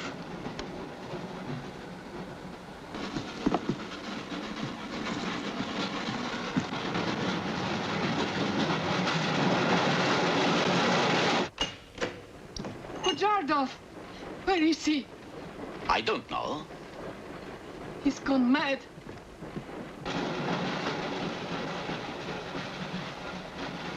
I'll look in the baggage car. Right.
Looking for the thief, Miss Jones?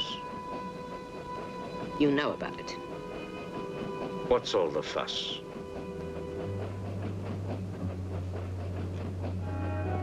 You get back that eye, and there's 1,000 rubles in it for you. 1,000 rubles for an eye? There's something in it.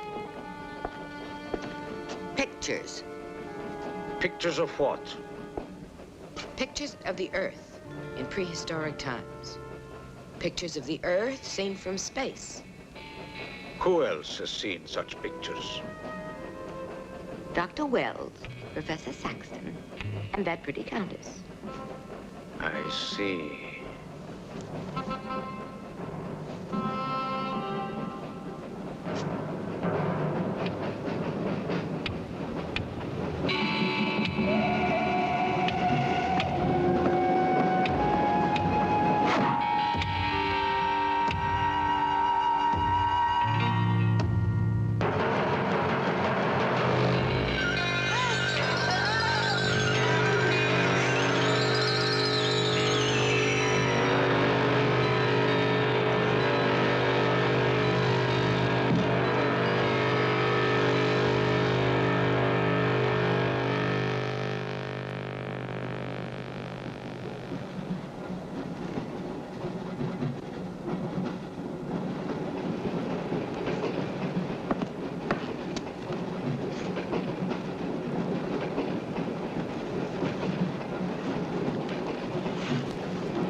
Fool, there's nothing in your head of any use.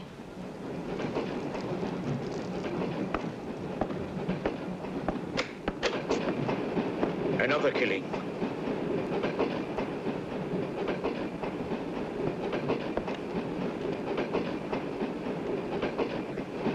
Stop the train! No right. I want to get off. There's no law. Quiet. There's been talk about getting off the train. Well, you can forget it. I'll complain to the authorities. I'm not one of your musics. If necessary, I'll shoot anyone who tries to stop the train. Shoot! Shoot, you stupid Russian!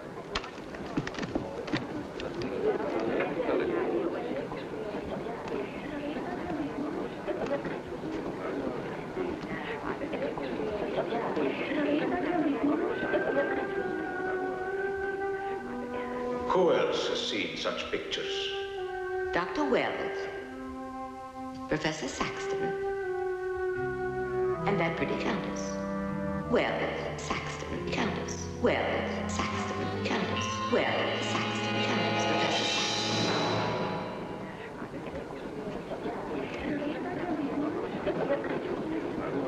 Saxton. Wells, is this creature dead or not?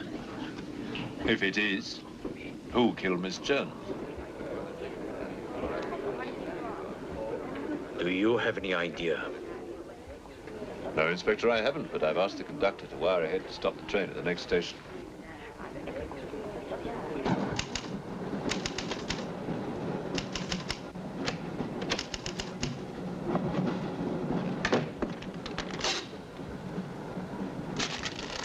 just the idea.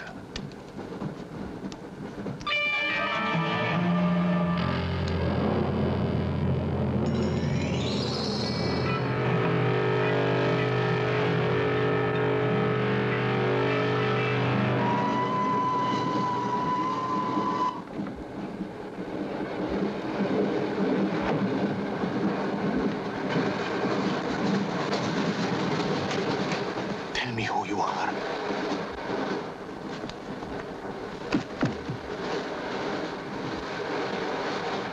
Tell me, I will serve you.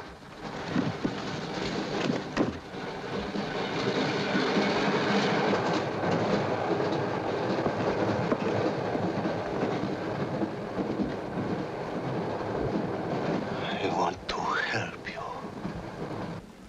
It's like some contagious disease. Well, if there's a disease, there must be symptoms. Fever? You could take everyone's temperature. The eyes. Why do their eyes go white?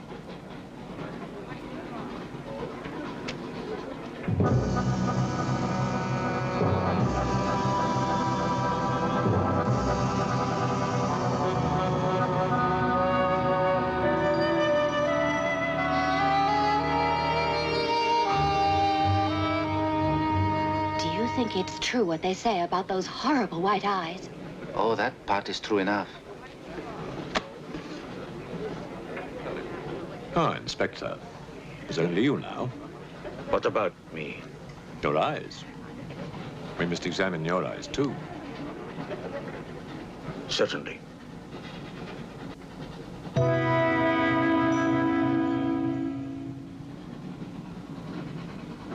Perhaps you should test for radiation or other invisible rays. X-rays? Well, it's a thought, but on this train, how would we go about it? Are you a scientist? An engineer, but I try to keep up with things. That's to be admired. Inspector, I suggest you tell all these people to stay together, in groups or in pairs, so that if anything does happen to anybody, then somebody can raise the alarm.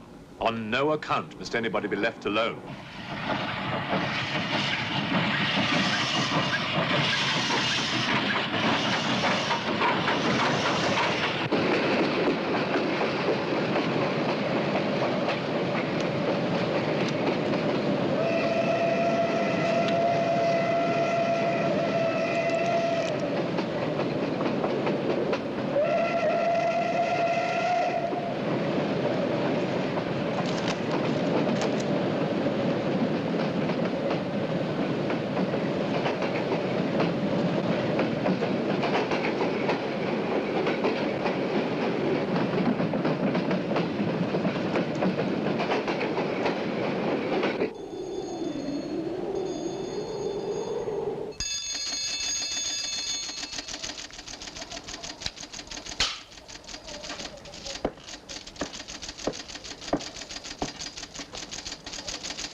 Use of the train.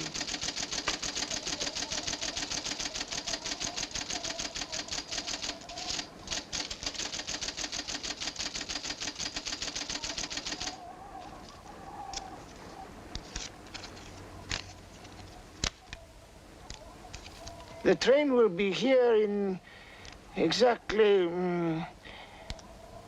14 minutes. 14 minutes. Yes, Your Honor. That's what it says here.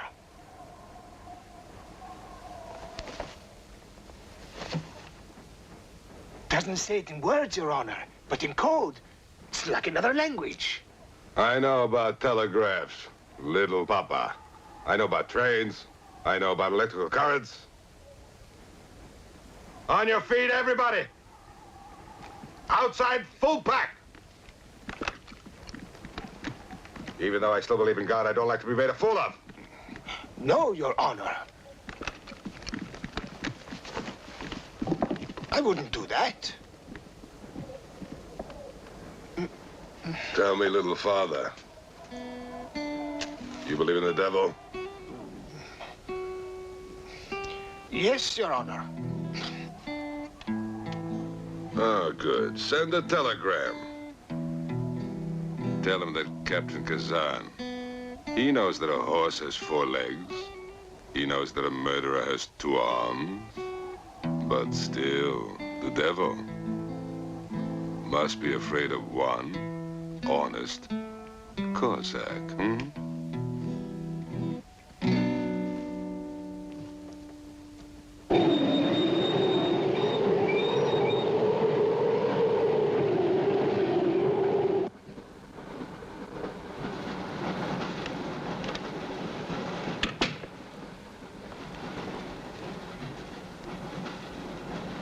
Earth gravity. You know how to measure it? How to measure gravity? What I would like to know is, can gravity be overcome? If you mean, can man get beyond the gravitational field of the Earth into space? Not yet, but any day now. Someday? There is a mathematics professor. His name is Tsiolkovsky. He has ideas about rockets. Machines that can fly free of the Earth's gravity. You know him? Tsiolkovsky was one of my teachers. He was like a father to me. But why would a man like you be interested?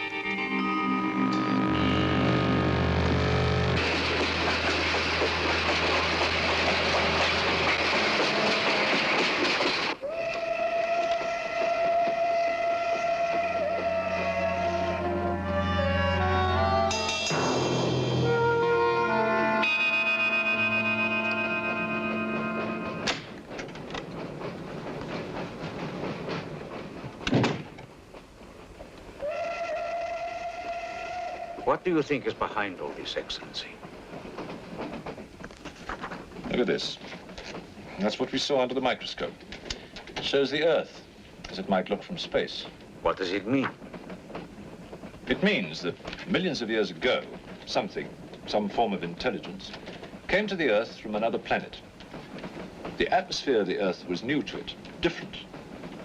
But it learned how to survive. How? By entering into the body and brain of an Earth creature. The fossil that I found and brought with me. And this thing from another planet survived the fossil, then came to life again? Exactly. Go on, Professor. The animal that you shot was only the host. And when that animal died, the alien intelligence transferred somehow to another host. It's alive in someone on this train. You're a very good detective. You discovered everything except who is now the host. And that's our next step. Thought this might come in handy. Oh, good idea. 2 of you together. That's fine. But what if one of you is the monster? Monster? We're British, you know.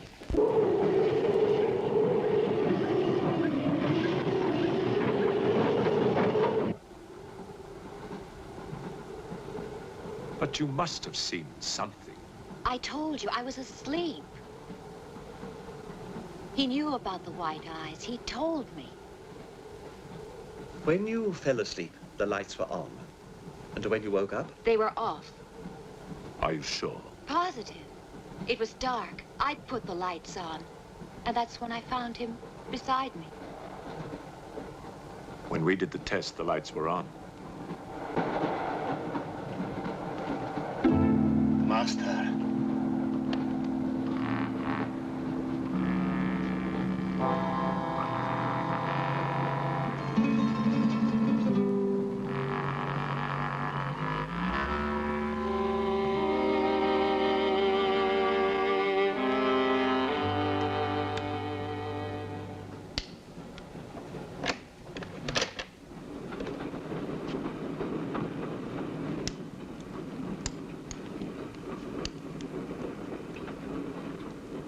Inspector. This steel at high temperatures, what happens to it? It gets stronger. What temperatures, for example? 10 or 12,000 degrees. Where on earth would you get such temperatures? Nowhere on earth.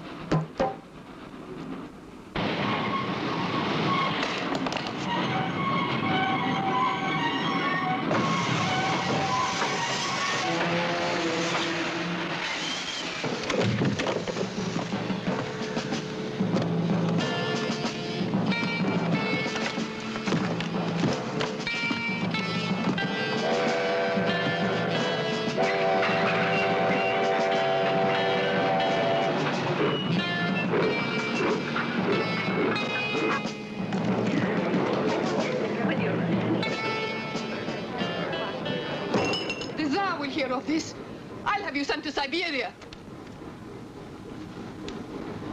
I am in Siberia. This is Countess Irina Petrovska, and I'm Count Marian Petrovsky. Oh, Your Excellencies, I'm sorry. Of course, the Count and Countess are exempt from our orders. Please, escort them to their car.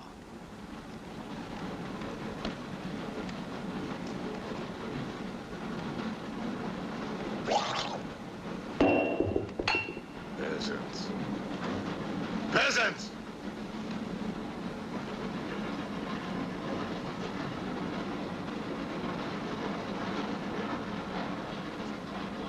Are you a countess?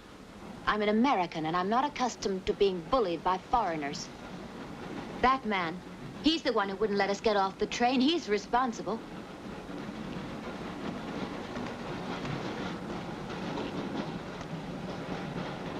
Your Excellency, I'm a police inspector. Everybody's under arrest!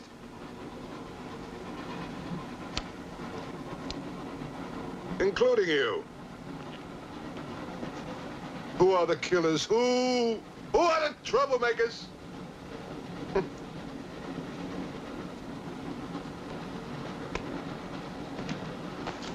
Who are the foreign influences, huh?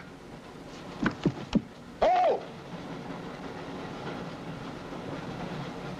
Don't worry.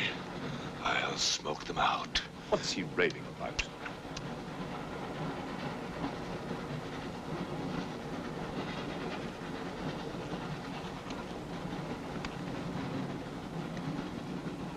You English believe in free speech, don't you, huh?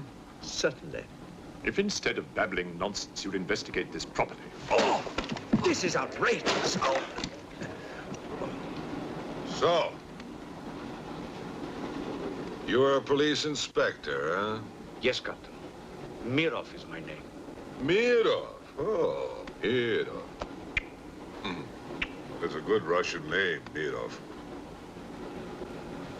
Tell me, Mirov, what do you know about all the filth that's going on here, huh?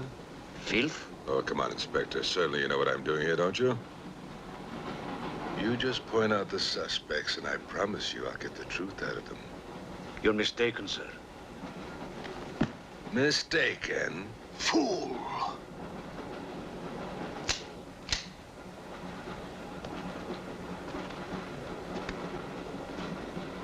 Get back! Get back!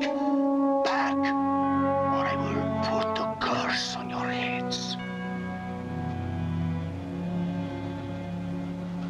He has the evil eye. Huh?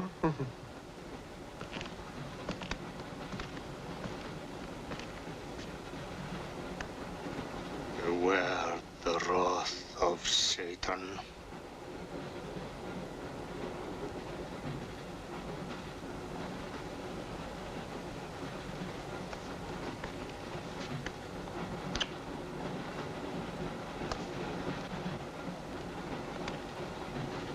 Cool, huh?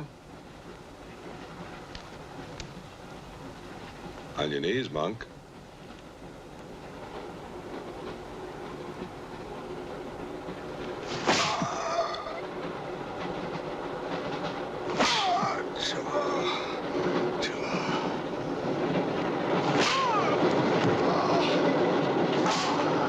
We must try and stop this.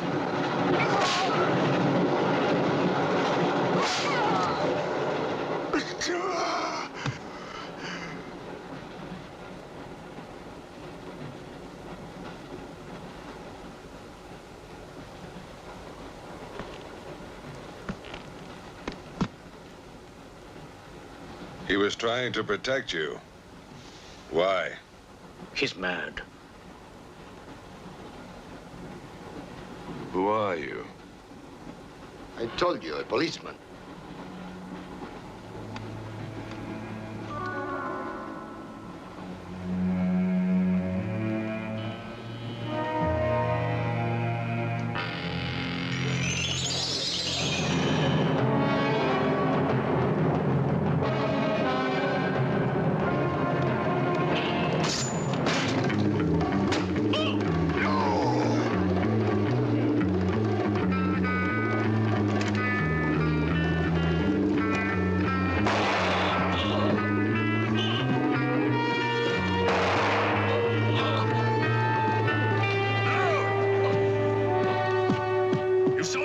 eyes. One look at them and you're dead.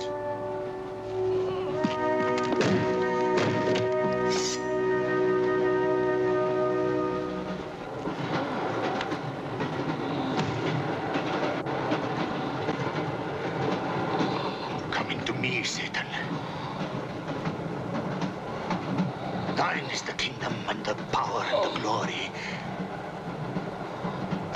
Thy will be done on earth as it is in hell. Now anything that moves near that door, kill it. But what if the monk is innocent? We got lots of innocent monks. All right, let's move these peasants out of here. Quickly!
kills in the dark. He can't play his little tricks in a strong light.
have the others. What about you? I'll be all right. Go on. Will you take this? Right.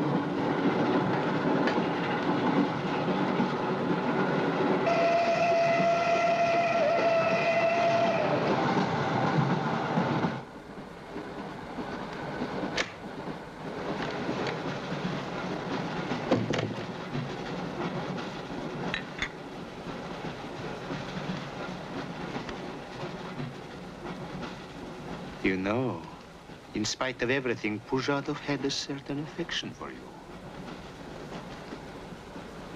Yet you humiliated him often, even in front of the Countess.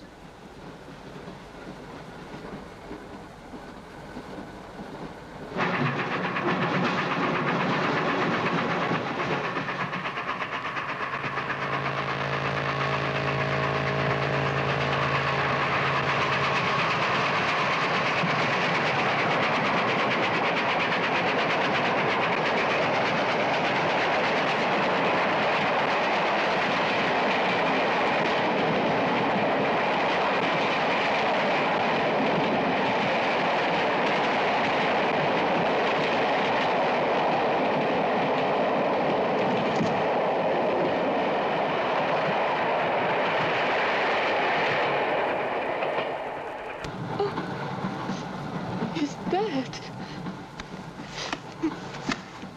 You killed him. If you want to kill Pujatov, it's too late. I see you hanged. The poor monk. He loved you more than he loved the promise of heaven.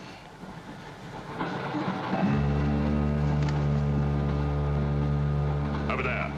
Quickly, over there. Irina, behind me.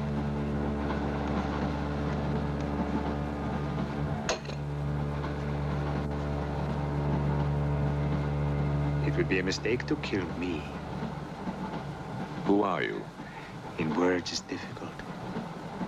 I am a form of energy occupying this shell. Where do you come from? Another galaxy. I came with others like myself. I was left behind. An accident. I survived in protozoans, fish, vertebrates. The history of your planet is part of me. Pull the trigger, and you will end it. What am I to do with you? Let me go. That's not possible. It is possible. I will teach you to end disease, pain, hunger. Wait. There is something more.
please. Make room.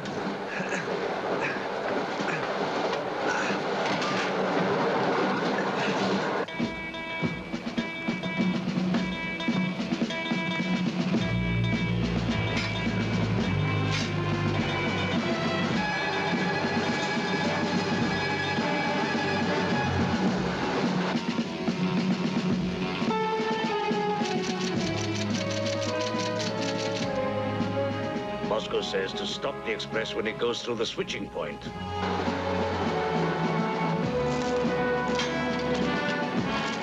Derail it.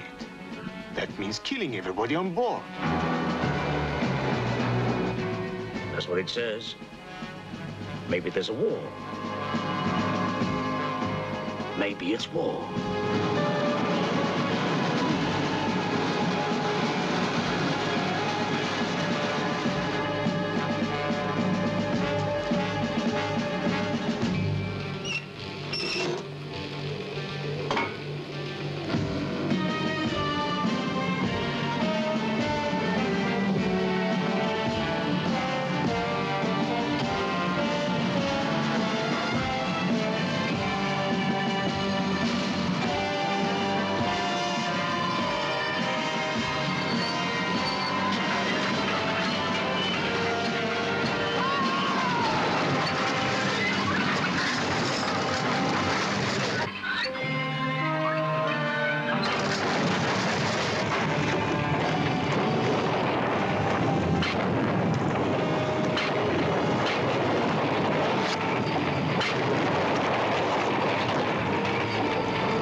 Beyond any terror ever known, the Black Sleep, it wakes the dead.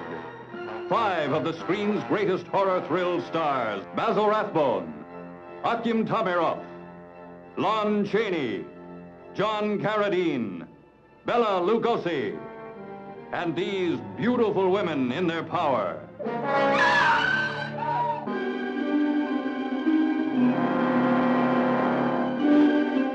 Pass through a madman's hellfire. Enter an ancient abbey's secret passage into the most terrifying tortured dungeon from the medieval past. Shocking victims of a famous brain specialist gone berserk. Plunging you into a reign of terror. That's cerebral fluid. But that means this man is alive. Yes, alive. This is criminal. Monstrous. Mungo! Why not use her? Put her under Black Sleep. Take her up to surgery at once. A horror beyond belief, feeding on beauty, lusting to claw the world apart.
hotel. You find that the service is swell. Now you needn't be shy. I won't harm a fly. Spend the night at the Cobweb Hotel. Come into my parlor, please do. In a while, all your cares will be through. There'll be no rent to pay, 'cause you'll be here to stay. Spend the night at the Cobweb Hotel.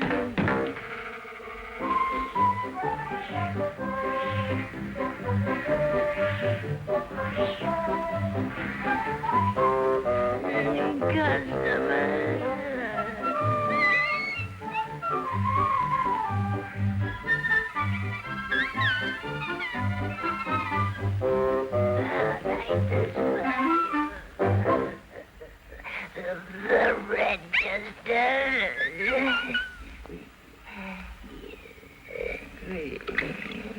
You'll be very pleased.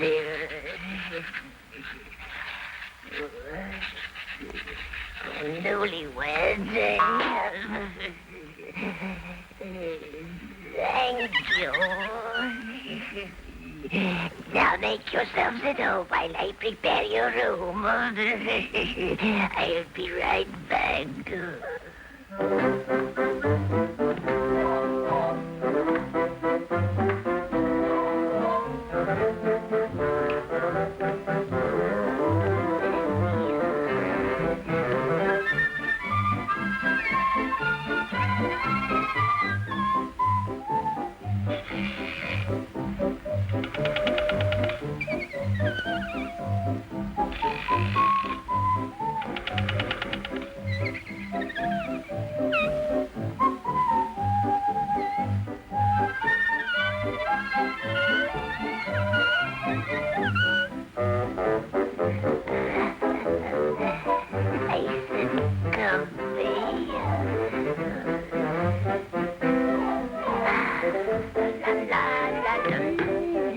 Come into my parlor, please do.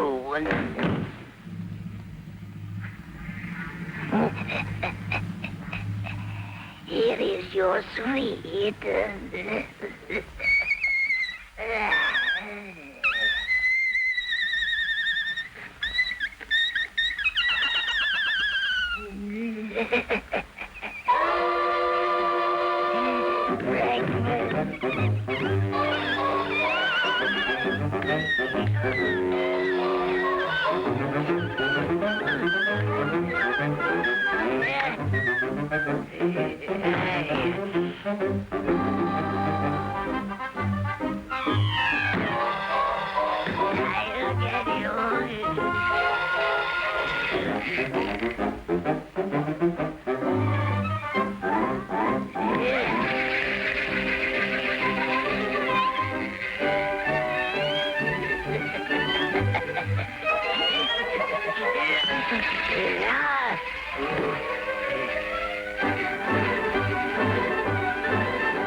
A nightmare of horror. A daydream of glamour. Gowns, beautiful gowns. Danger lurks in every corner. On every couch. In the Hillbillies in a Haunted House. For the first time together, the masters of suspense and mystery, Lon Chaney, John Carradine, and Basil Rathbone. Now, as leaders of a nefarious gang of criminals, they unleash a wave of fear and fright.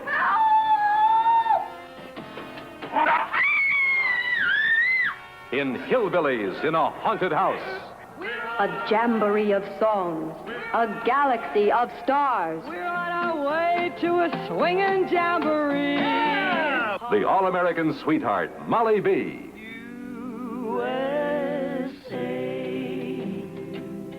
The newest sensational star, Merle Haggard. Something I'm not used to. That beautiful blonde Marcella Wright. Completely strangers. When we meet, you turn and look the other way. The star of stars, Sonny James. Had an old yellow cat that wouldn't leave home. The king of country music, Ferlin Husky. Never grow. The glamorous Joy Lansing. Well, now on Monday I'm your darling. On Tuesday I'm your baby. But on Wednesday you don't... The Hillbillies in a Haunted House.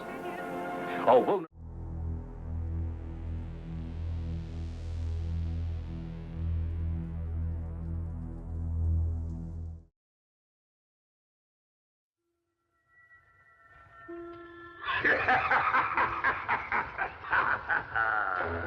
Dreams and bones and bats and bones and teenage monsters and haunted homes, a ghost on the stair, a vampire's bite. Better beware, there's a full moon tonight.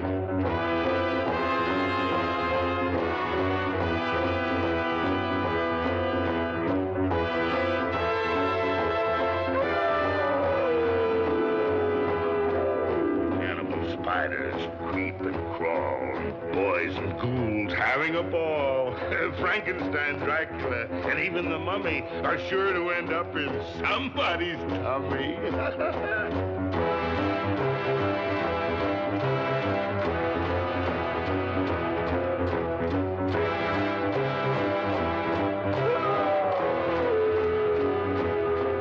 Take a fresh rodent, some toadstools and weeds, and add an old owl and the young ones she breeds. Mix in 7 legs from an 8-legged piece, and then you're all set for a cannibal feast.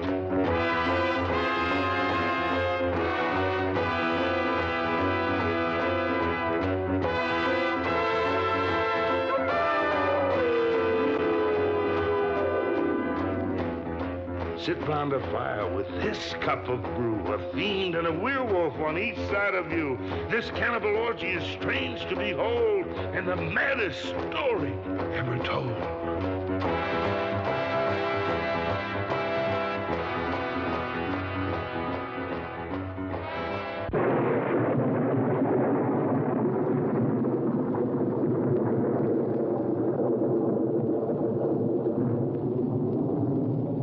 Mary syndrome, so called because its only known occurrence is among the descendants of one Ebenezer Mary, a progressive age regression beginning about the 10th year and continuing steadily throughout the victim's lifetime. It is believed that eventually the victim of the Mary syndrome may even regress beyond the prenatal level, reverting to a pre-human condition of savagery and cannibalism. Many authorities do not accept the existence of the Mary syndrome. Incredible, but true. Nevertheless, I know only too well. Of course, there's no Mary syndrome anymore. It was extinguished forever from the human race that fateful day 10 years ago.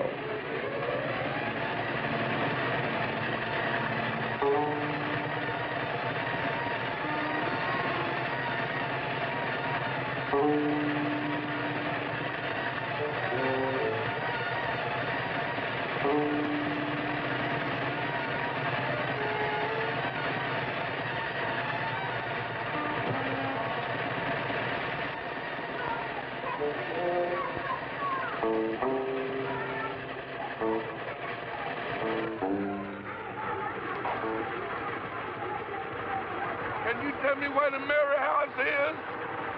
I said the Mary House. If there is any such place, we don't know anything about it. Come on, get...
Anybody home?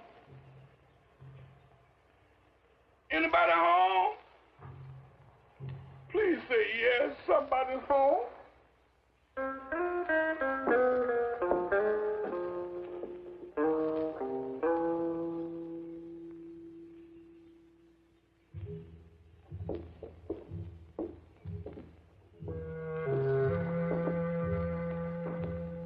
Hello in there.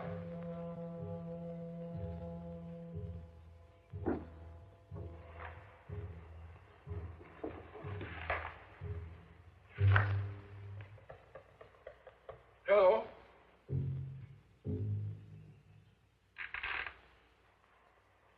Hello.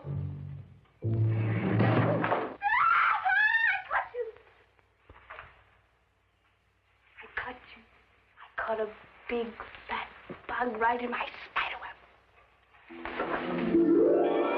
And now the spider gets to give the bug a big sting.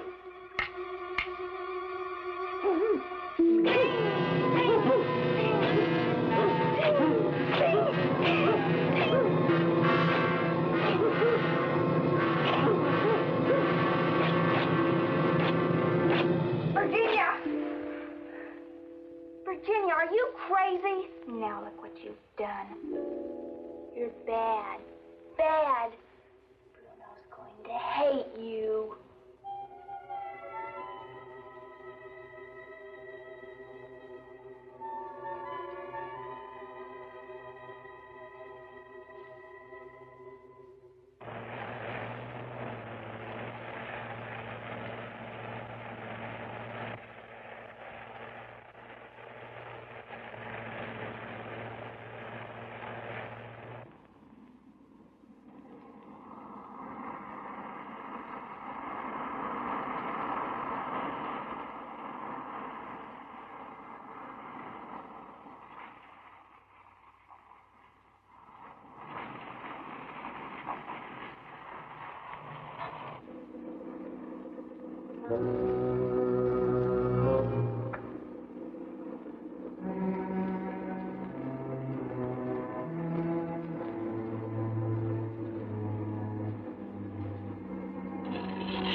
Elizabeth! Virginia!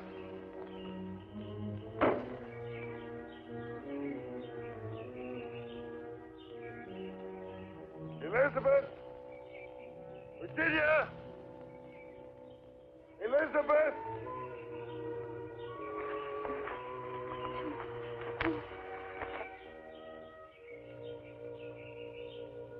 Elizabeth!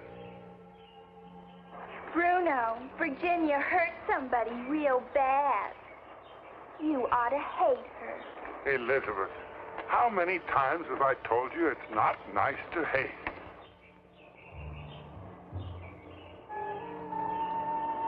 Oh. Oh.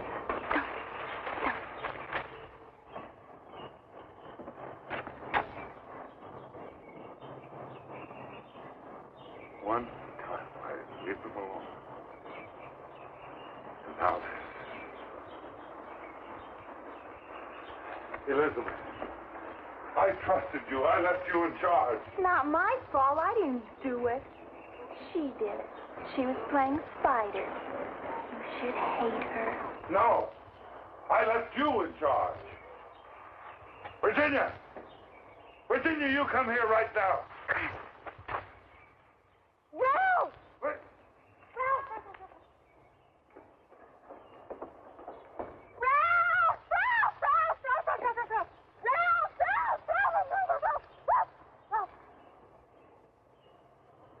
Ralph, we're home now. Ralph, we're home now.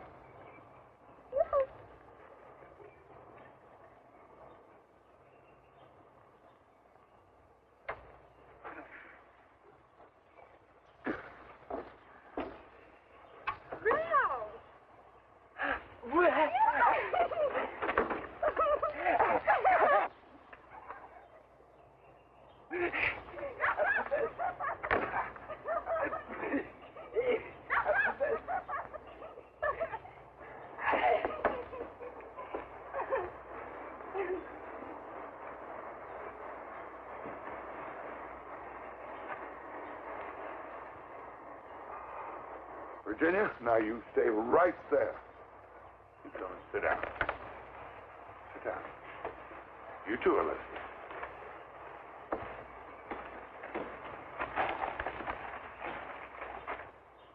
Now, children, I want to tell you something, and I want you to listen very, very carefully. You remember last time when those two children climbed over the wall and Virginia almost caught them in her spider web? Mm-hmm. Well, that got people to wondering about us. And that's bad. Your daddy wouldn't like that, Virginia. Now, I can't be here all the time. You know that I have to take Ralph into the city to the doctor once in a while. And Virginia, you were supposed to mind your sister. You were not supposed to play spider anymore. Now, you never can play spider again. Oh, Ralph, what have you got there? Something that man had. Ralph, give it to me. That's it. Thank you, Ralph. Huh. This is from a lawyer. Yeah, a lawyer. What is this, Bruno? Something bad, isn't it? How many times do I have to tell you, just because something isn't good doesn't mean it's bad? I knew that. It must be something very bad. Nothing is very bad. It isn't? He's going to come here and bring other people. Daddy wouldn't like that. What other people? They want to become your legal guardians. As the only other known surviving heirs of the estate of Titus W. Mary. Isn't that Daddy? On the 14th of... Today's the 14th. Now, children, we've got to keep some secrets today.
What do you want that for? Hurry up. I want to watch Uncle Nick. You're not supposed to. Hey! Look out! I'm coming, Uncle Ned.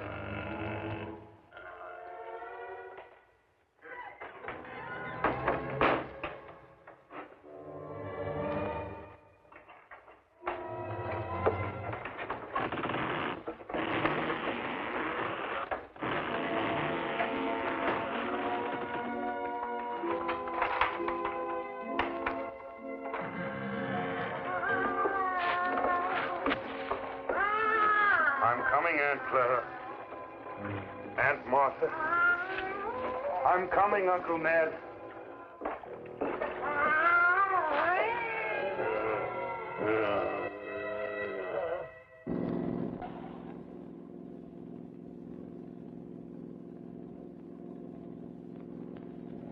Really, Emily? I mean, I wish you'd kind of... Peter, if you don't like my driving, you may feel free to take a trolley. Now, wait just a minute. This was not my idea. I've never heard of the Mary family. What is that? They're our cousins, darling. It behooves us to meet them. All right. I mean, you know, all right. But remember that it was not my idea, okay? Of course not, darling. You don't have ideas, baby Peter, brother.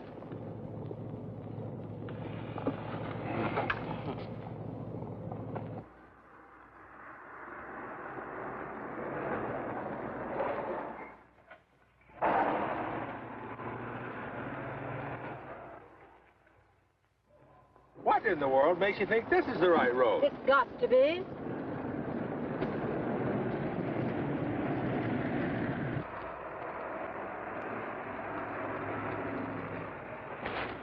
Ha! There, you see?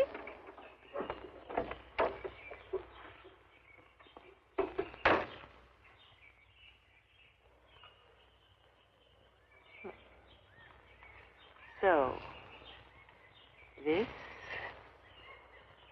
is it. I don't see any sign of, what's his name? The lawyer. Obviously, he hasn't arrived as yet.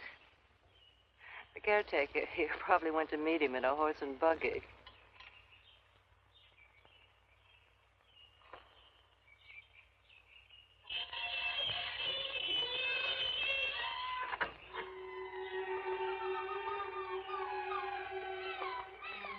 Might as well go on up. They'll be along any minute. Why don't we, What's the matter, Peter? Chicken? Well, I just don't think it's, you know, just right to go barging in on somebody that you're about to sue. Oh, just remember, we're trying to avoid that expense, if possible. Well, I'll leave that up to you.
What happened? You saw a ghost, right? Don't be funny. There was an awful a baboon. Well, let's not have a complete double duck fit.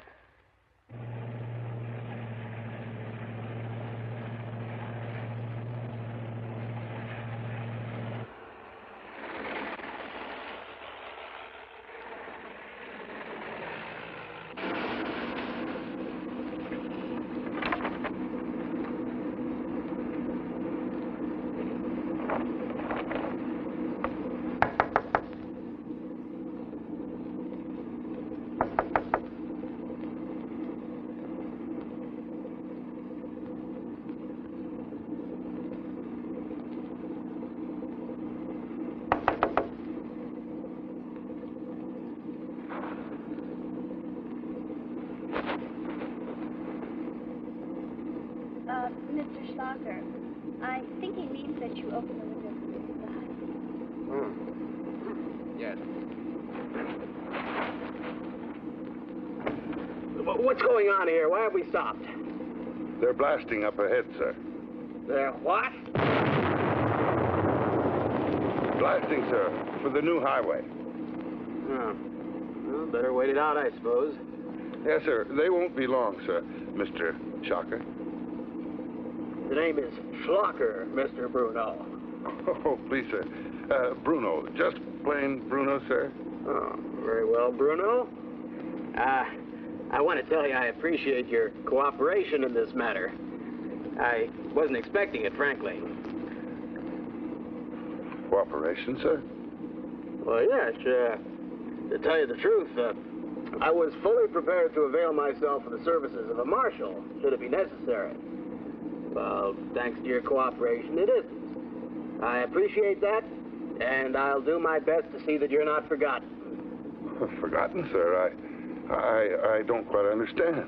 Well, in the disposition of the estate, I firmly believe that so many years of faithful service should not go unrewarded, no matter how ill-advised. Thank you, sir. Now, Bruno, I'd like to ask a few questions, if you don't mind. Very well, sir. Go ahead, sir. Now, it's my understanding that for the past several years you have been the sole custodian of the 3 children of the late Titus W. Mary. Is that correct? As you say, sir, for some many years. And that these same 3 children have never been allowed the benefits of any sort of formal schooling. Oh, no, sir. The master wouldn't have allowed that. And professional medical care? Oh, on the contrary, sir. I assure you there have been regular and frequent visits. You mean they're not well? Well, as well as could be expected, sir. You see, they're not ordinary children. Well, I'm sure we can all agree to that, Bruno, but nevertheless... You see, they're, well, you might call them retarded. Retarded?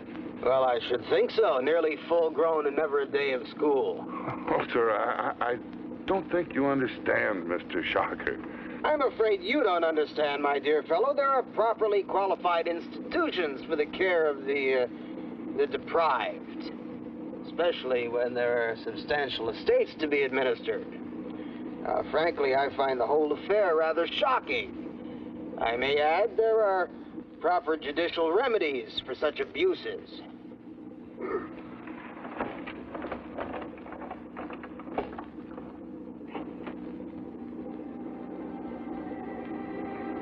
I don't think the master would like this. Come on, buddy, let's get this car out of here. Yes, sir. Yes.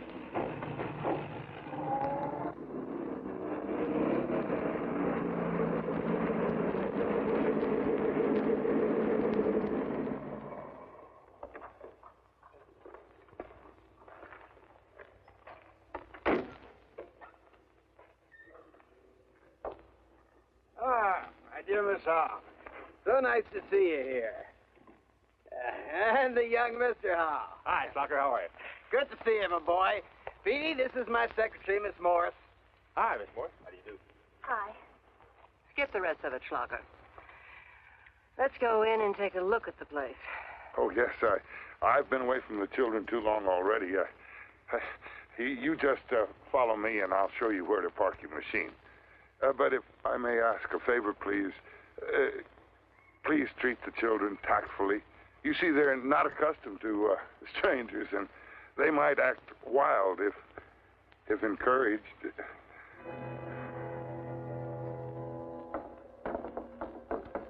Now, ladies, this is your Auntie Emily and your Uncle Peter. Elizabeth? And Virginia? Well, there's 2 pretty names for 2 such pretty young ladies. This is Miss, Anne. Anne. Ralph. Where's Ralph? Ralph! Ralph! Virginia. Ralph! Ralph! Ralph! Ralph! Ralph!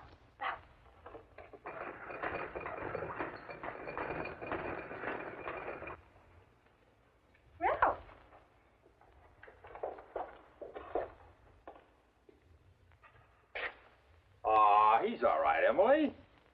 He's just a big kid. Yes, it's like you say, sir. He's just a big kid. Now, see here, Bruno. You don't seem to realize just how serious all this is. Now, these children are obviously in need of qualified professional care, wouldn't you say? Well, there's a great deal in what you say, sir. But I gave their father a solemn oath that I'd never allow their unfortunate malady to become the object of public scrutiny. Nonsense. The days when we hid our insane behind walls of shame went out with that old car of yours. They're talking about us, Virginia.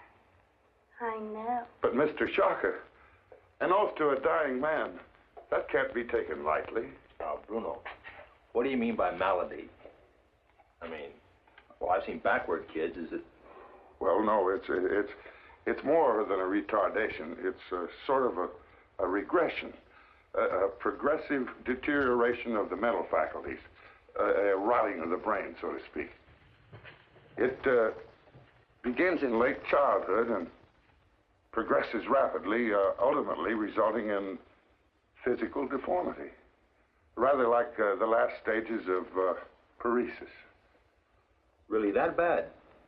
Yes, the Mary family, or at least this branch of them, have been afflicted for generations.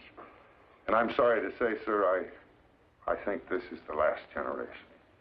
What a shame. Bruno, you mean all three of these? Yes, sir. The unfortunate result of inbreeding. Never mind that now, Bruno. We can go into all that at the proper time. Let's see. Yes. I would like to know the whereabouts of certain other members of the Mary family. The two sisters of Titus W. Mary and brother named, I believe, Nedrick Mary, if alive. Alive? Well, you might say so, sir. Come on, Bruno. Don't beat around the bush. Are they around or not? They're talking about Uncle Ned. I know. Well, it became necessary to put them in a more private sort of an institution. My good man, are you saying that that the family chauffeur has been in sole charge of this entire estate and these minor children? Oh, I never thought of it that way, sir. You see, I promised the master that... Yeah, we know all about that. Listen, Schlocker, it's been a long trip. I'd like to get cleaned up and get off my feet for a while. We can go through this after dinner. Dinner? Yes, it is dinner time. Matter of fact, Bruno, we intend to spend the night. Oh, no, sir. That's quite impossible. Why, we're not prepared for guests. There seems to be a difference of opinion as to who is the guest and who the host here. You do have food in the house, don't you? Why, yes. You see, our diet is very austere. But I suppose we could find something. Yes. Yes, I suppose we could. Uh-huh.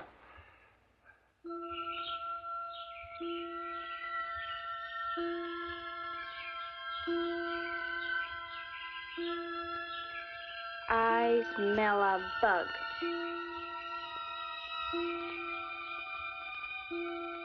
A big, black, juicy.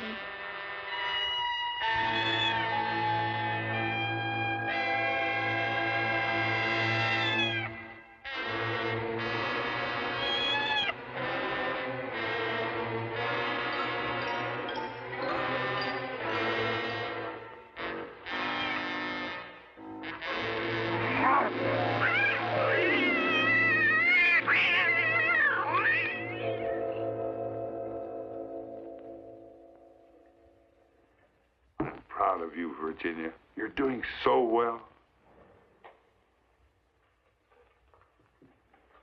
Ralph is ready, Bruno. Oh, thank you, Elizabeth. Bring him right down.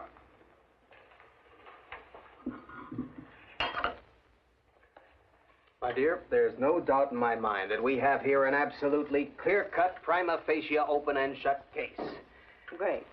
Now, all I want to know is what is it worth in dollars and cents? Well, that's a little difficult to tell at this juncture. Perhaps with an audit. Miss Morris, give me Schedule B. All right here, Mr. Schlock. Of course, this is only the visible part of the iceberg, so to speak. With more information, we can project the curve. Hey. Hi, Ralph. Everybody, look at Ralph. He's getting all dressed up for us. Well, yes, isn't he cute?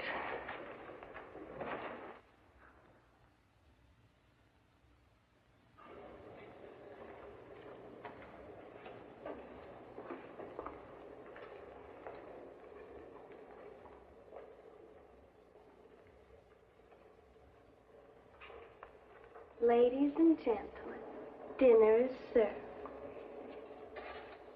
Well, at last. Thank you, Virginia. That was very good, Virginia. Can I feed Winifred now? Winifred? Oh, no, not now. Can't she wait? She gets hungry, she'll go looking for something to eat. Oh, in that case, you go right ahead. But hurry up. I will. Hungry, Miss Morris? Oh, yes. I'm famished. Shall we then? Well, there we are.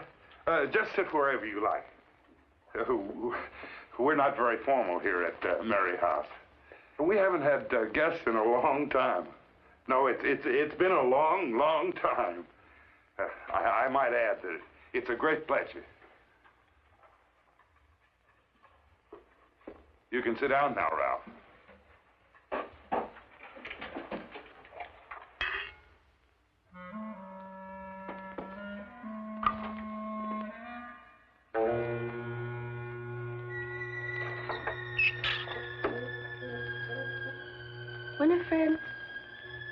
Winifred.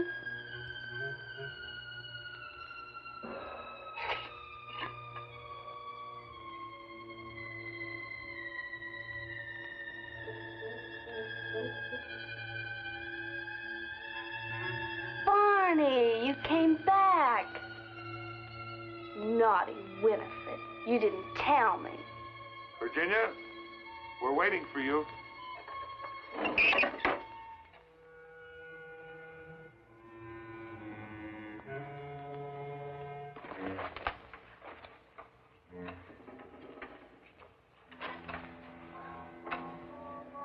Sit in your chair, Virginia, please.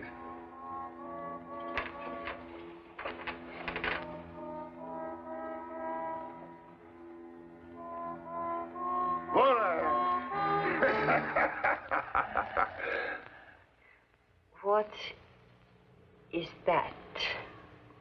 Well, that's rabbit. Obviously.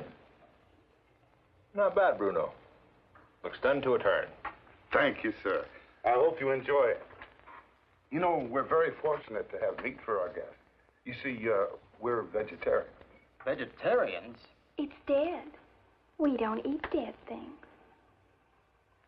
But good Lord, man, why on The earth? master. Don't say it. You made a promise.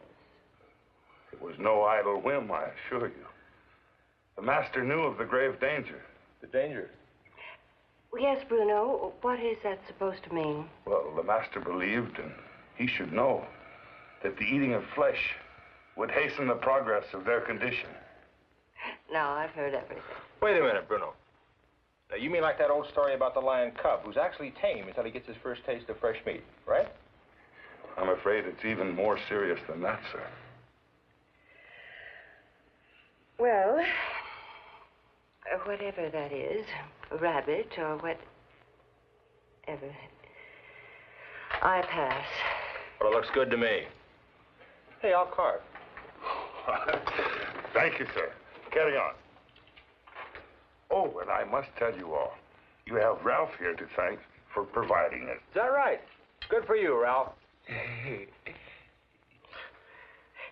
I'll have something else. Thank you.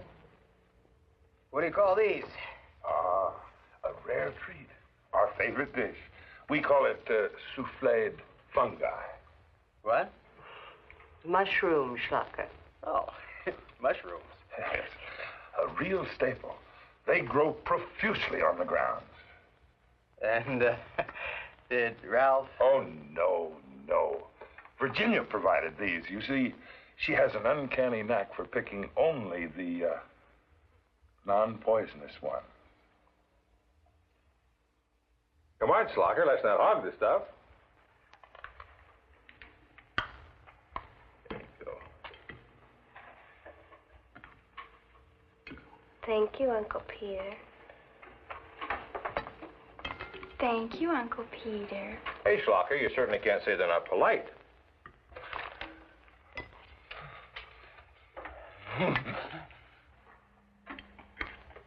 Well, Miss Howe, if you don't feel up to the heavier fare, perhaps you'd like to try some of our fresh garden greens? Yeah, Emily. Here, try the salad.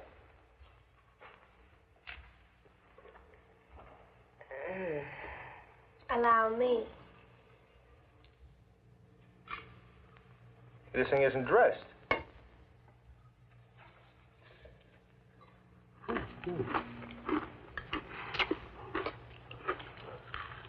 Isn't Ralph a vegetarian, too? Oh, yes. But Ralph's allowed to eat anything that he catches. Oh.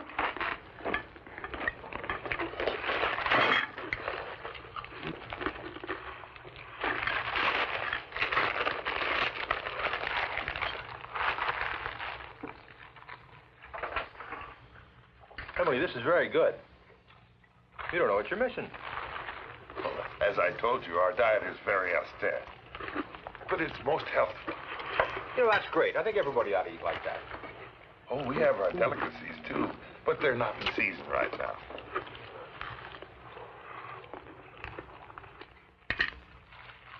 Oh, no, no, sir. You wouldn't want any of that. Oh, no. Well, I guess not. Yeah.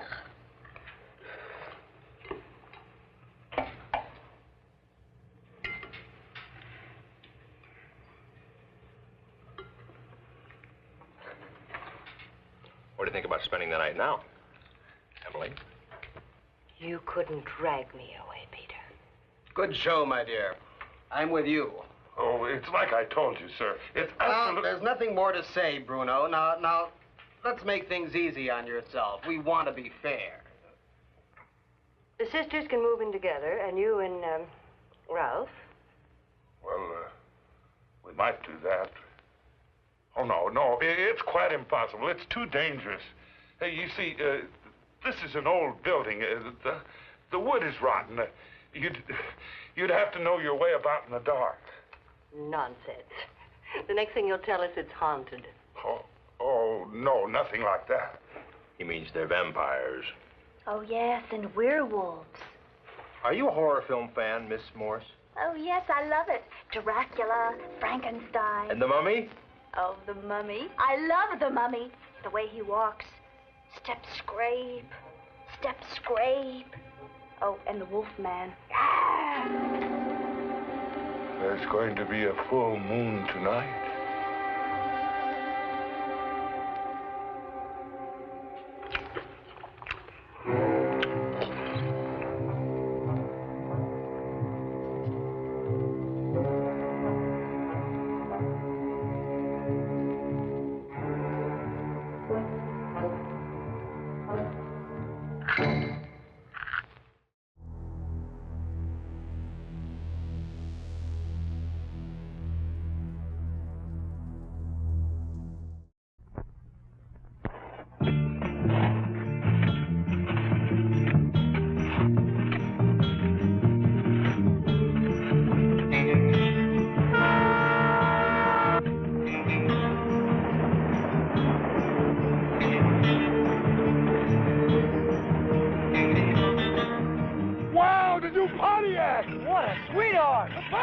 What a beauty! The new Pontiac.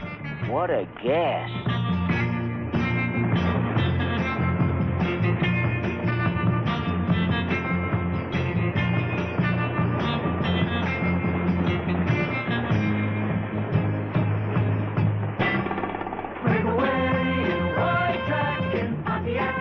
get left behind, see your Pontiac dealer and break away. Pontiac, get a wide track in Pontiac.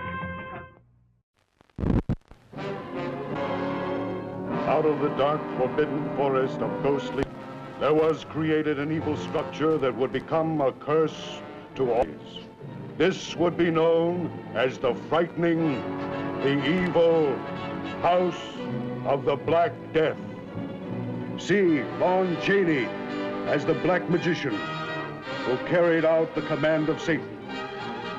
John Carradine as the leader of a cult dedicated to the task of unleashing demons upon the world.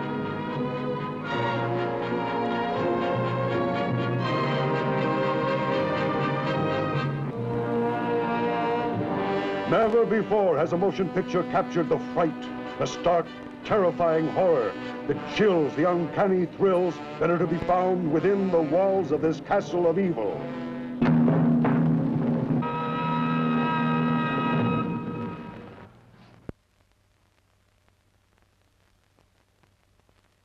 What's wrong with Dracula? He's losing his monster power. So is Frankenstein. Quick, into the Monsterizer. You can activate the Monsterizer, batteries not included, and imagine you're restoring monster power to Frankenstein. Figures sold separately. You crank him into the chamber. It closes automatically. Activate the Monsterizer.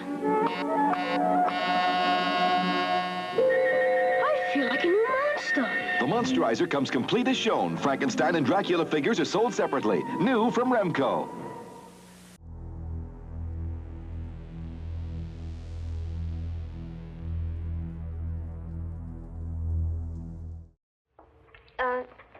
Mr. Schlocker, I mean, if you don't need me anymore tonight, I could just as well stay down in... There's an inn in the village. As I see it, there are only 2 rooms anyway. Peter, if you took the car, do you think you could find lodgings for Miss Morris? Yeah, I saw a motel coming in, yeah. Fine, fine. Good idea. Just be sure you have her back on time, young man. Busy day ahead, you know. Don't worry. Thank you, Mr. Howe. You're very welcome. Children, some of our guests are going to stay the night. Would you come help me prepare the rooms? Yes, Bruno. Spider! Oh, got it. Hate spiders. We have lots of spiders. Do you like spiders, Mr. Howe? Oh, sure, Virginia. I love spiders. Do you? Would you like to play spider with me? Virginia. Sure. I'll play spider with you. Maybe tomorrow. I'm sorry, Mr. Howe, that we couldn't accommodate everyone, but I'll be looking forward to seeing you tomorrow. Hey, me too, Bruno. Thanks. Thank you very much. Good night, kids. Well, Miss Morris, we should be getting an early start. I'd like that very much, Mr. Howe.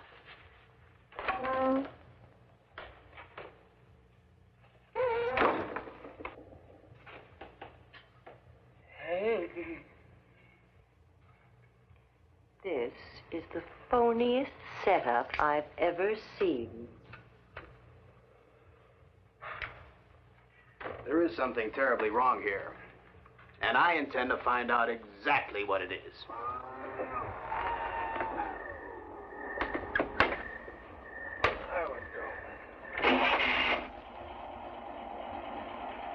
Say, it's still early, Miss Morris. Perhaps you'd like to have a drink at that inn in the village that Bruno mentioned?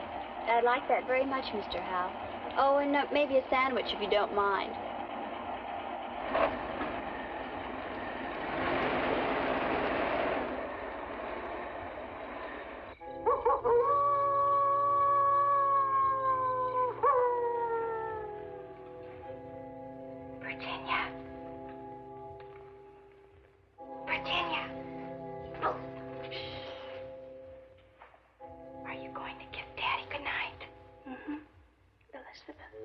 Are you scared?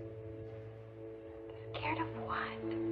You know, those people. I hate them. You're not supposed to hate. You should too. They don't like spiders. I know. That little man looks just like a big, fat bug, doesn't he?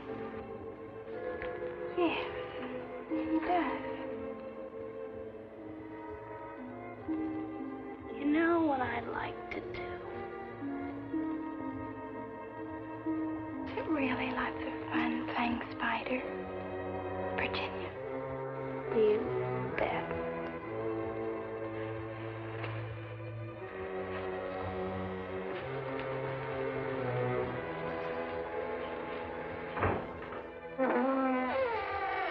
Coming to tuck you in, Daddy.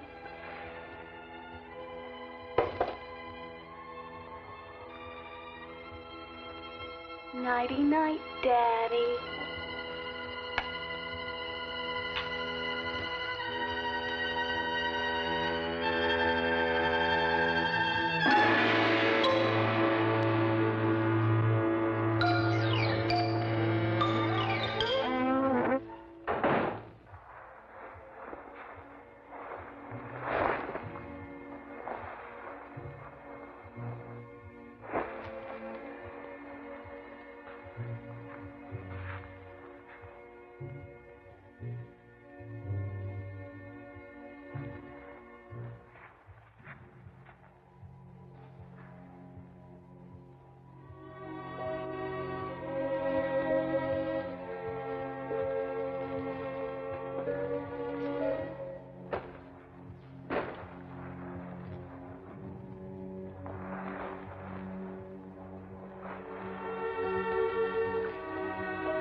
Now, see here.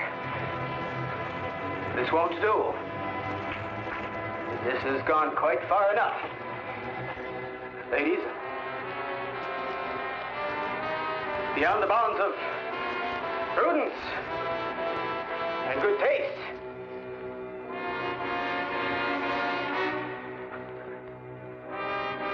I don't know what you people are up to here, but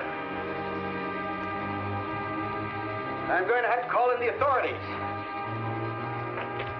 Now, there are laws. Criminal laws,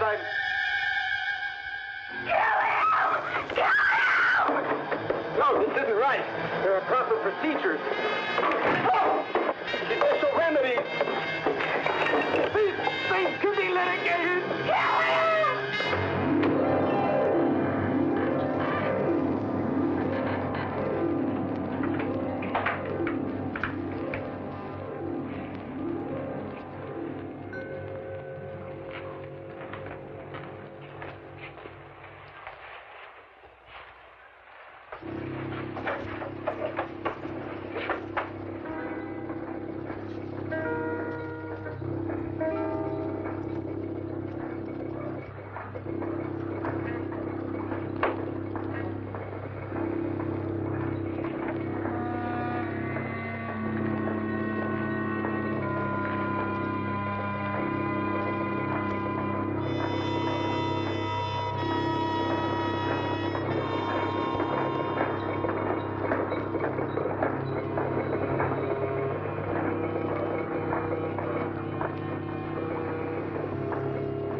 him right back in his own bed. Bruno will never even have to know.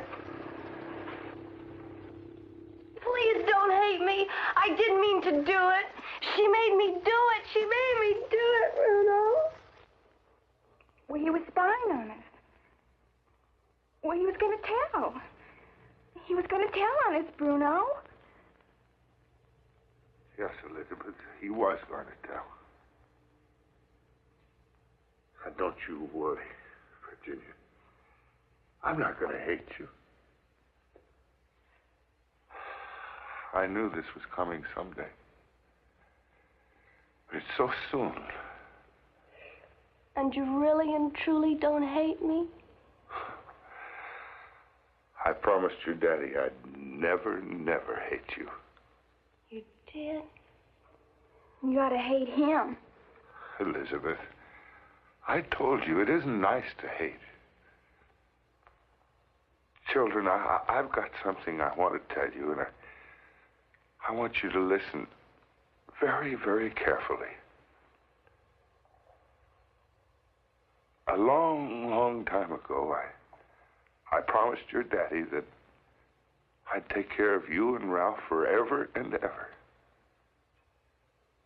And then came this Mr. Schlocker. He was a nasty, mean man. He wanted to take you away where old Bruno would never see you again. But you hurt Mr. Schlocker, and he can't do that now. But soon there'll be more Mr. Schlockers, and they'll be nastier and meaner than he was, and you won't be able to hurt all them because there'll be too many of them. They can't take me away from you, Bruno. They can't make me go away. You won't let them, will you, Bruno? I promised your daddy I wouldn't. I knew you wouldn't, Bruno. I'm not afraid.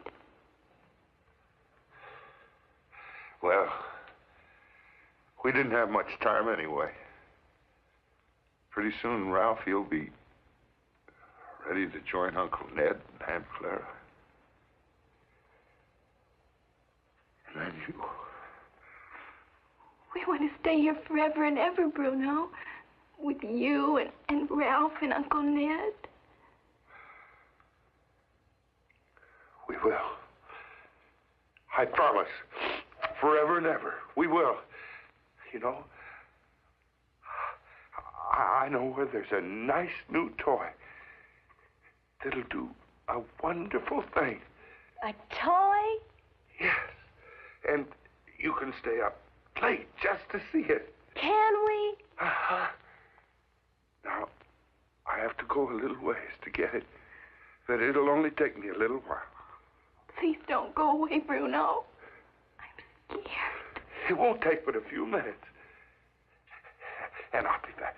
Now, Elizabeth, I expect you to take care of your brother and sister and see that they don't get in any trouble.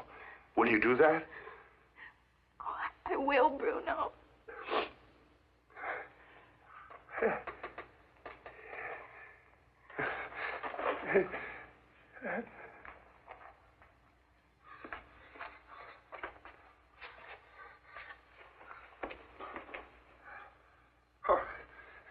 You gotta hurry.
Hey, are you really a wolf fan, fan, Anne?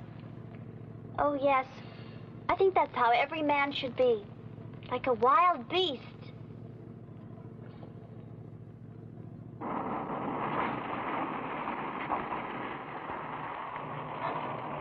No vacancy again. That's the last one, Anne. There isn't another town for 50 miles. I guess we shouldn't have spent all that time at the village inn. I didn't realize how late it was getting. You lose count. They keep taking away the glasses. What was that? I know, but I remember exactly how many. Listen, there's nothing we can do except go back and spend the night with Emily and Schlocker.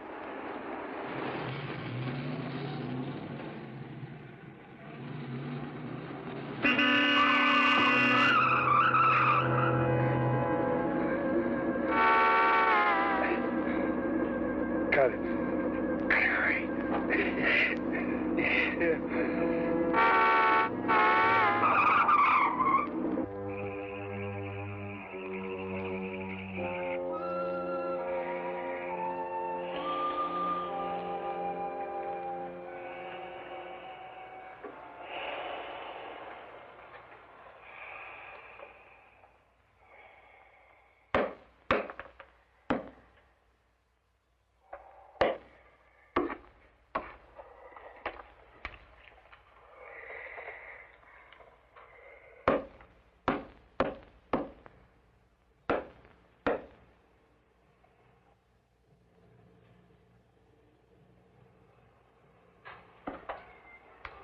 Yeah.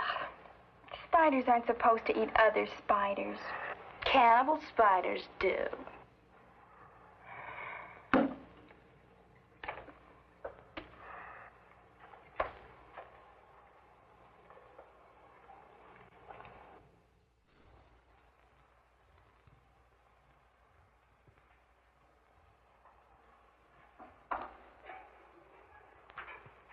Bruno! Bruno! It doesn't sound like Bruno. Oh, no, it's Uncle Peter and that pretty lady. They've come back. Virginia, you mustn't hurt anyone else. Bruno will really hate you. He will not. Anyway, I like Uncle Peter. He's not like that bad man. All the same, they'll tell on us. Would they? Would they tell? Of course they'll tell. Bruno said there'd be others, didn't he? They're coming. What'll we do? We'll have to make a plan.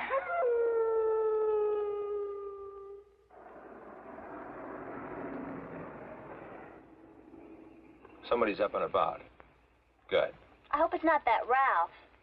Oh, Ralph's just a big kid. Do you really think so? Sure.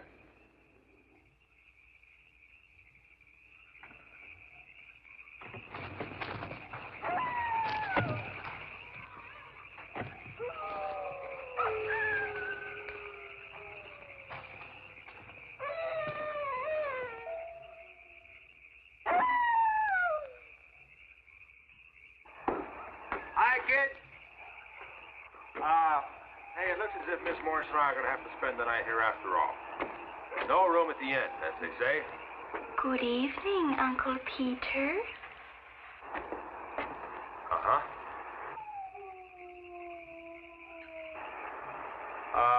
Is Mr. Bruno about? No, he's away. Won't you come in?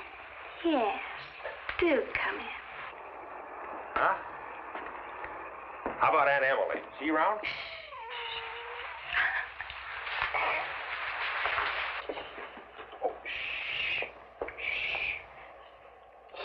There's really no need to disturb anyone.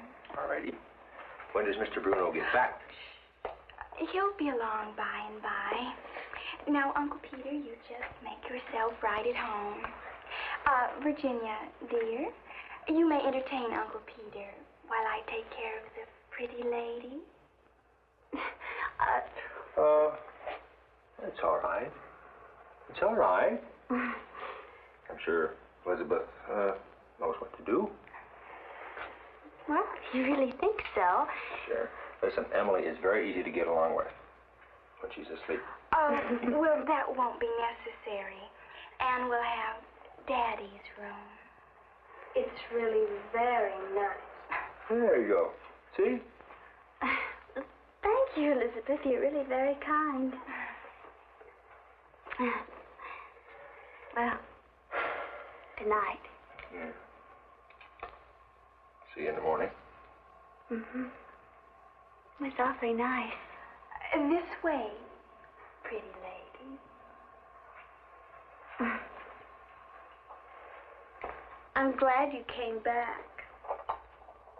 I like you.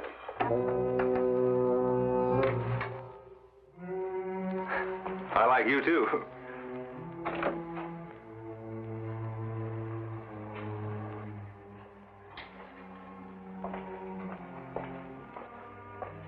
You're a nice lady. I liked you right away. You're not like those others. Oh, Virginia likes you, too. And Ralph, we all like you. And Uncle Peter, too.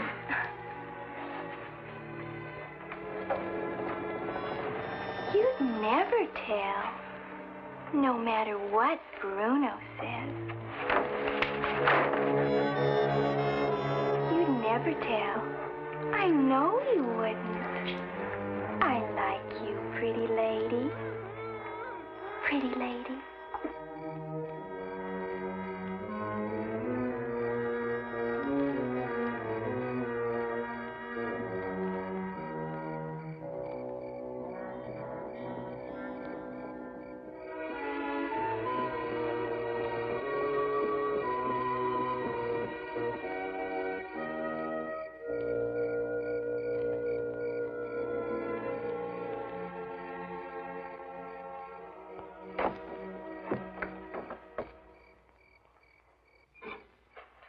And the big black spider goes round and round and wraps the bug all up in her spider web. Virginia, what happens when the spider gets the bug all wrapped up in a web? Aha! I won't tell. Ah, all right. How long does it take to play this game? Oh, we're almost done. Oh, yeah. Huh. There now.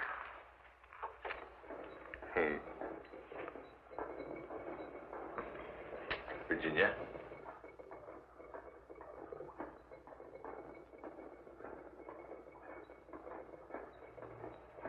Hey, what's the spider do now? What? Oh, yes. Now the spider does a little dance. She has to tease him, torment him, and make him work so that his juice will taste better. Virginia, I think we better play another game.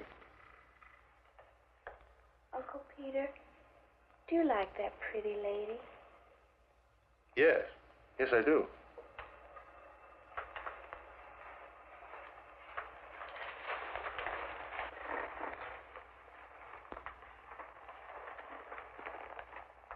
Do you like me?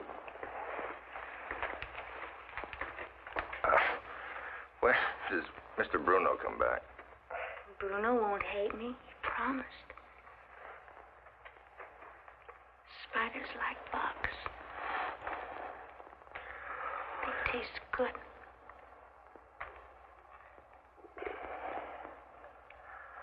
But I guess bugs don't like spiders very much. I like spiders. I like spiders. I do, too. Well, guess I have to sting you now. You have to what?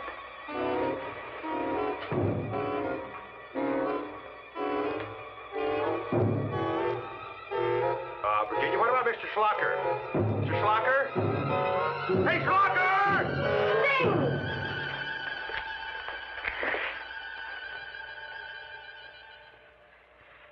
Well, I have to go away for a minute.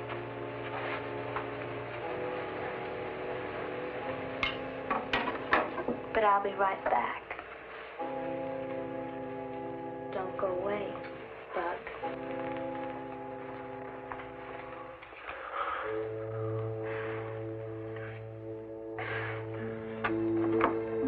What are we going to do with her? Ralph can't let go.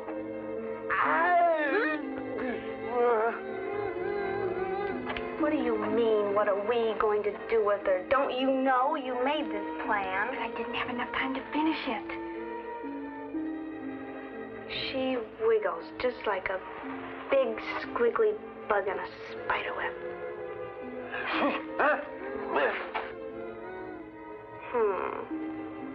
Uncle Ned could make her quiet. No, Bruno would be very mad. Anyway, Ralph likes her, see? We mustn't hurt her. Just make her quiet. Now, Spider's very clever. She very cleverly drains the vital juices from the bug's body. And that makes the bug stop squiggling. Would that make her stop squiggling? Help me find something sharp.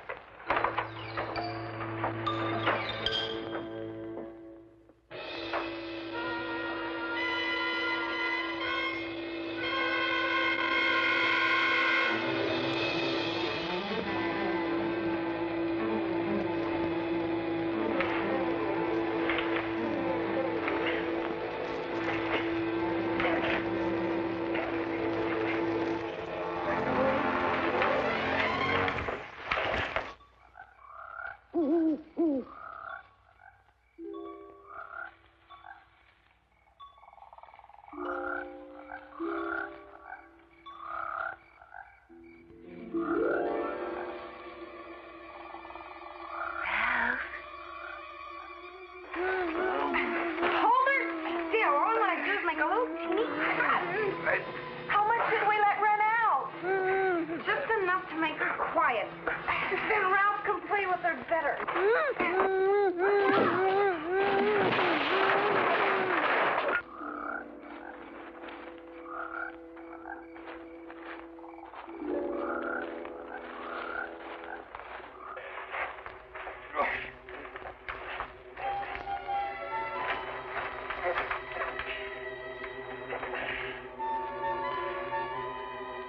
Ralph.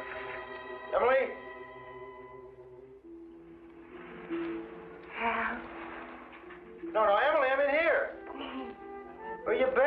For heaven's sake, give me a hand. That little fiend tied me up.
lady hurt Ralph.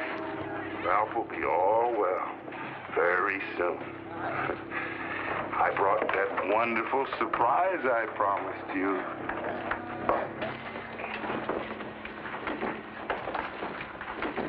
Let me see. What is it?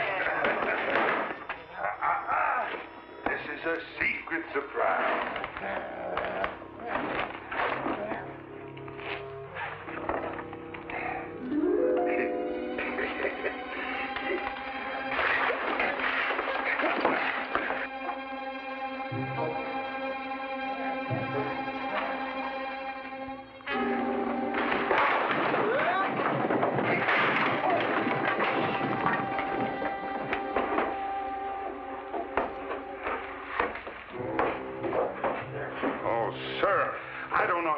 Yourself into this predicament, but I suggest that you leave the premises as quickly as possible. Where's Ann? Ann, where's Ann?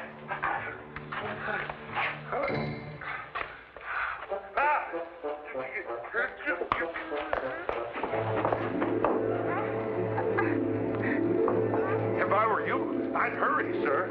I'm hurrying.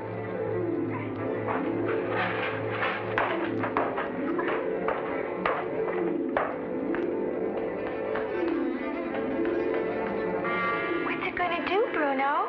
Well, it's going to make a big flash and go bang. Oh, boy.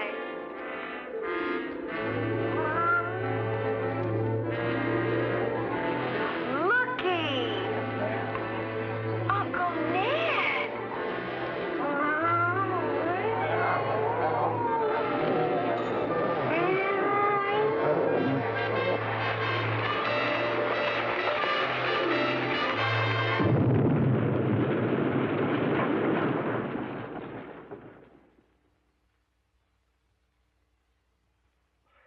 Yes, it was quite an amazing experience.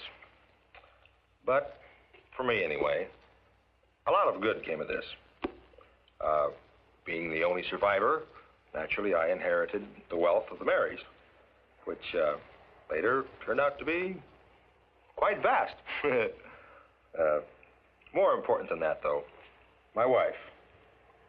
That's our daughter, Jessica.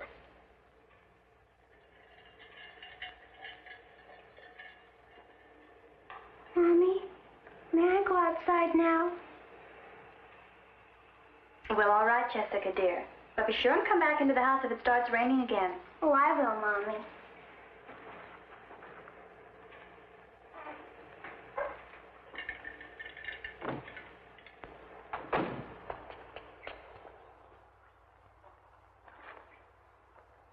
And so the Mary syndrome was extinguished forever with the family that carried it.